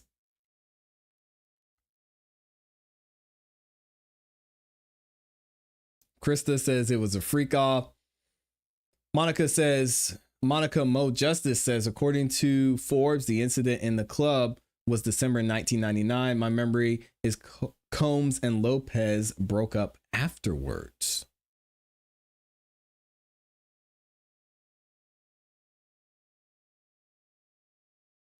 Becky says, it still amazes me how silly something of the things she takes seriously are. From one mom to another, it's wild. Oh, y'all must have been talking about something else.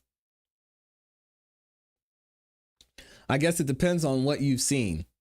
Believable to me, not saying it is, saying it's possible. I definitely think it's possible, but phew, this story is crazy. Oh, there's Grace in here. Shout out to Amazing Grace. Good to see you in here, Amazing Grace. Hopefully you're doing well. I hope you have a great day too. Rest, recover. Take it easy today.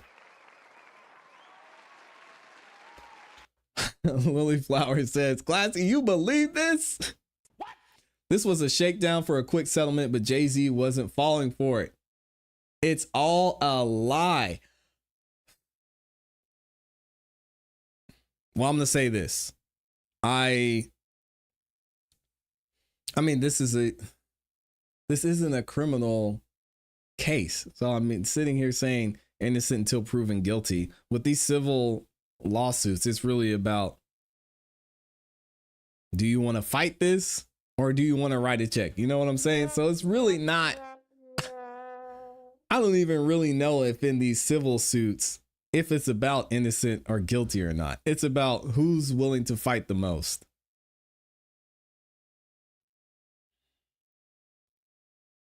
Lily asked me, do I believe this?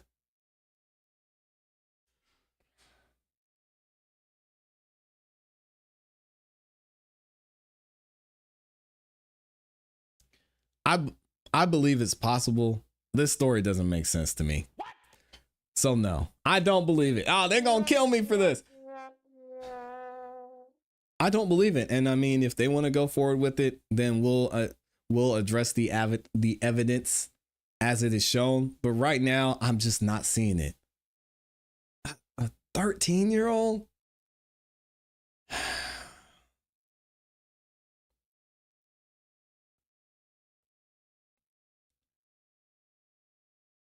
And I get it's 2000s, but I think I don't know how she was dressed or anything, but if the police were out there and they saw this kid hippity hopping from limousine to limousine, just being like, hey, you want a party? Like, come on, man. I don't know.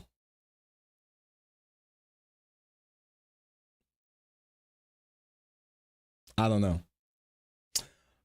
Melissa says, you do know 12 and 13-year-olds get pregnant every day. Oh yeah, of course. I'm just saying in this instance, I'm not, if I had to decide today, I'd say, I'm not seeing it.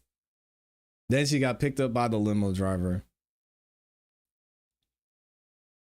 Then they took her to the house. She signed an NDA. Then she was given a drink. Is it possible? Yes. Do I think it happened? No. And that's just my opinion.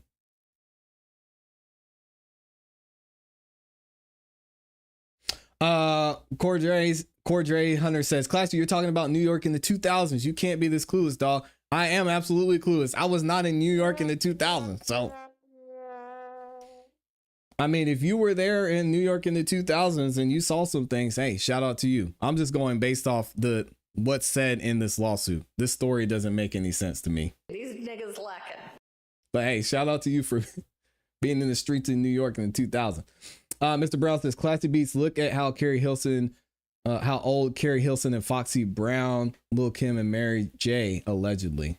There are 13-year-old and younger child brides in other countries. You really don't think it's happening in the US? Oh, see, so now y'all are going broad. I'm talking about this instance specifically. All right, y'all relax. I'm saying this story is crazy and I'm not seeing it. Melissa says, I don't necessarily believe it, but it is possible. Yep. Sick dudes out here. I seen several at 13 shaking my head. Listen, I've heard some stories and I'm not going to say the person unless they reveal themselves, but I've heard some stories of things happening right here in Atlanta. So y'all just know it is not, I'm not blind to the fact that there are insane things happening to minors. So please, let's not have that conversation. I'm talking about this instance specifically. It's wild. Here said, So I guess he's saying there was a bunch of Skinners in New York City in the 2000s. Yeah, it's a touchy subject, so I get it. Cordray said, I'm from Albany, Georgia, dog. That's crazy. Okay. Yeah, I'm just going based off what's written here because that's really all what we have to go by. Vanessa, what does she say? I do not believe. Why didn't her father do something if it's true that part? Again, I'm going to play the devil's advocate here. And again, I don't believe this story. But think of who was involved, y'all. In the 2000s, you've got your daughter coming home and saying, Daddy, I lied. I'm sorry. She's on the phone. I'm sorry. I said I was at such and such place, but I was actually at an after party with Jay-Z and Diddy, and they did this and this and this. The early 2000s, y'all might not realize that things were a lot different than they are now. There wasn't as much information out there. There wasn't an availability for everyone to have a voice like they do today. Times were mad different. So Vanessa, I see what you're saying, but it was not 2024. So you got to take that into account too. I mean, Pops probably wasn't just running to the back then. You more so, I don't want to say back then. People were a lot more conscious of how things looked rather than having a voice. So her dad probably sat there and said, Diddy, ooh, Jay-Z, ooh.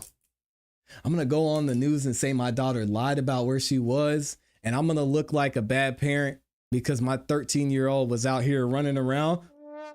Vanessa, think about this. Think about how the dad was going to look. What was the dad doing?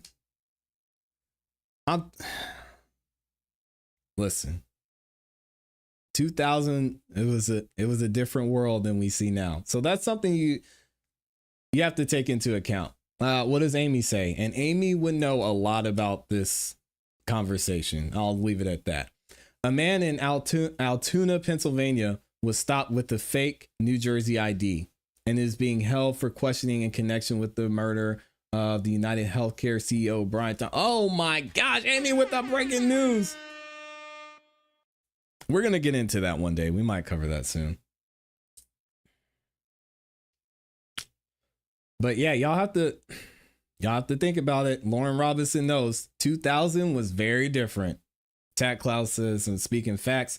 What's up, Carla? Les says, you would think a young 13-year-old girl, and she had told her folks that they would have called the police and then filed a lawsuit at that time.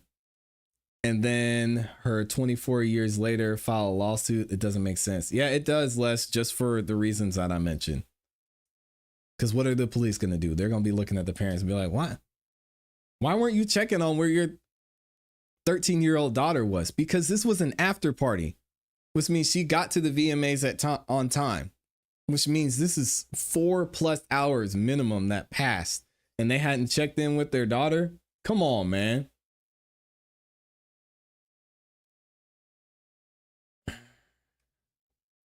And Cordray in here. Cordray, nobody is saying, or I'm not saying it doesn't happen or didn't happen. I'm saying in this case, something's not adding up. And then we're like, her friend just dropped her off. They're like, oh yeah, have a good time. What? I don't know. It doesn't sound right to me. And that's just, but nobody's saying that these things didn't happen. We're talking about this case. Y'all want to lump everybody in there and say, well, this person did it, so it must be true. That's not how it works. In 2000, no one was talking about anything. And 2000 was very different. Absolutely. Absolutely. Shadow Fox said a good lawyer would argue they're both liars and ruthlessly grill her on cross. They don't want this to go to trial. Plus, the NDA is signed, but yeah, she's a minor. She can't sign that. But why coincidentally now? It's another bandwagon occupant Yeah, this sounds like she's trying to get it back. I don't know. If this goes to trial, her father will have to take the stand. Yeah, he probably doesn't care now. But back then, who knows? And again, Vanessa, like I said, who knows what the father was up to? And if her mother was in the house, I don't know, who knows? Were her father and mother together? And did she call her father because she didn't want her mother to find out? I mean, there's so much we don't know. This allegation sounds wild, but I do believe Jay-Z is not innocent. I don't think he's innocent either. He was ugly. He was ugly in 2000 and probably had to take some... Oh my God. Jeez, Melissa. Yep, exactly. Neglect charge. Kids didn't have cell phones back then for parents to track them either, though. But if she said she was going to be at her friend's house, you think she told her pop she was going to the VMAs? Come on. For adult survivors, statute of limitation in New York is generally 3 years. However, legislation passed in 2019 allows most adult survivors of, yes, the Survivors Act is what it's called, of sexual abuse and assault, a 20-year statute. But that actually expired, Elijah, right before these lawsuits started to drop. And it is one of the major reasons these lawsuits are being brought against Diddy in the first place. And then we saw, oh man, there was somebody else who had another lawsuit against him too. I can't think of their name, but it'll come to me at some point. What's in your closet says, what kind of evidence do you have from 24 years ago? Make it make sense. I don't know. She's got her clothes. So where were her clothes at? I wonder if she still has her clothes. Stop blaming the young girl. It was assault. I hate talking to other victims, and I'm sorry that happened to you, Linda, but y'all are you're just gonna see it a different way.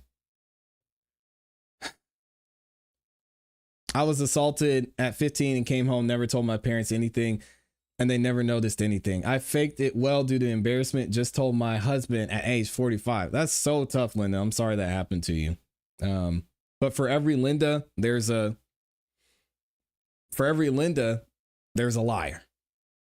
You know, so as many people that it had happened to, there are people that say it happened and it didn't happen. So I know it's hard for people who have been a victim of assault like this to look at this and, you know, want to say believe the victims first. But there are a lot of people who do not tell the truth in these situations as well. So we gotta play it out and see what the evidence is. Her story sounds flaky to begin with. Even if it's the truth, it has to be probable. Amy says, I know, that's what doesn't make sense. Yep. Here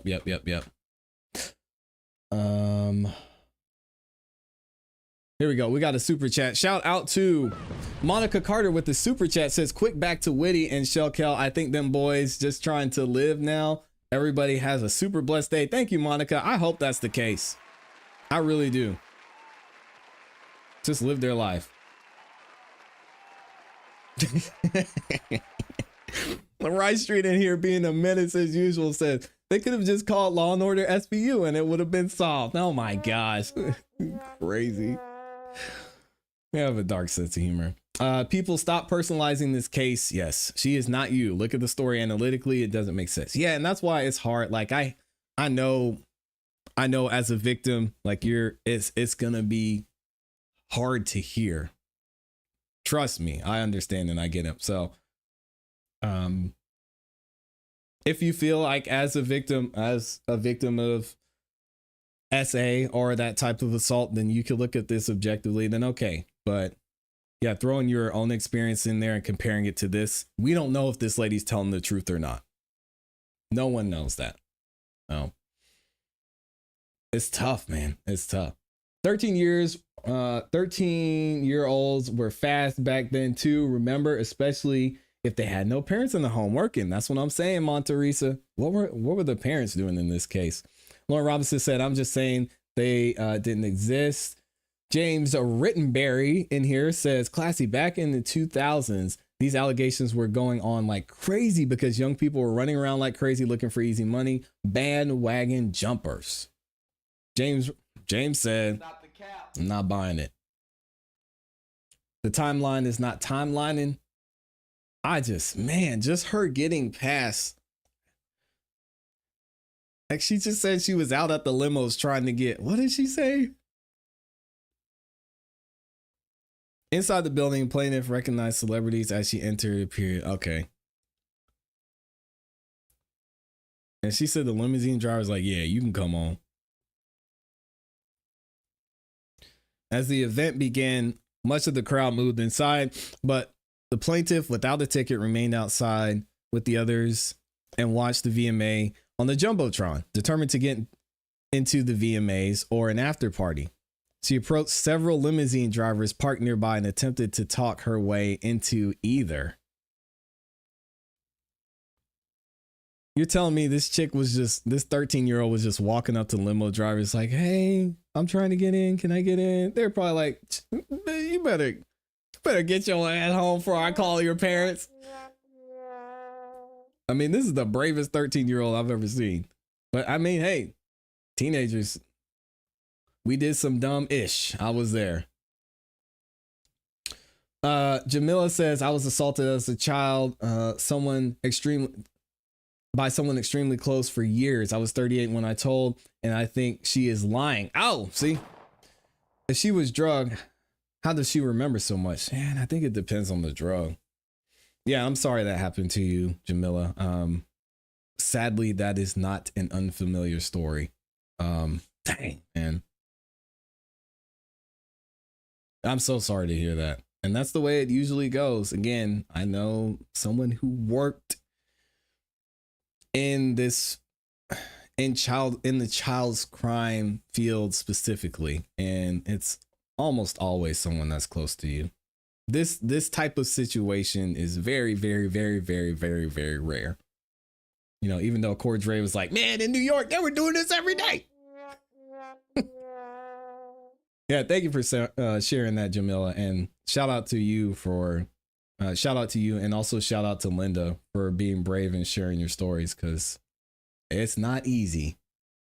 GA Bunny says teens are sneaky, period. As a parent of many kids, I can tell you they will get friends to lie for them and get you into all kinds of trouble. That's a fact. I know my kids don't get away with much.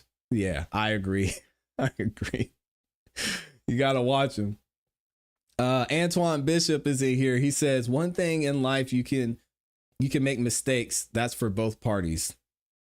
Old saying, you can't run from your past. What does Linda say? You guys truly know part of Hollywood is involved, especially close to, oh, did he? Pff, Linda, man, all these celebrities, celebrity A, celebrity B that aren't mentioned. I want to know who is writing checks. Man. Who's out here writing checks to Mr. Busby saying, please make this go away? Lauren says, my son can't pull nothing over on me. And Lauren, he knows, and don't try, because I did it all back in 2000. Lauren was the friend. Lauren, shame on you. We found it. We figured it out. Lauren was the friend who dropped this chick off. Nice work, Lauren. Way to go.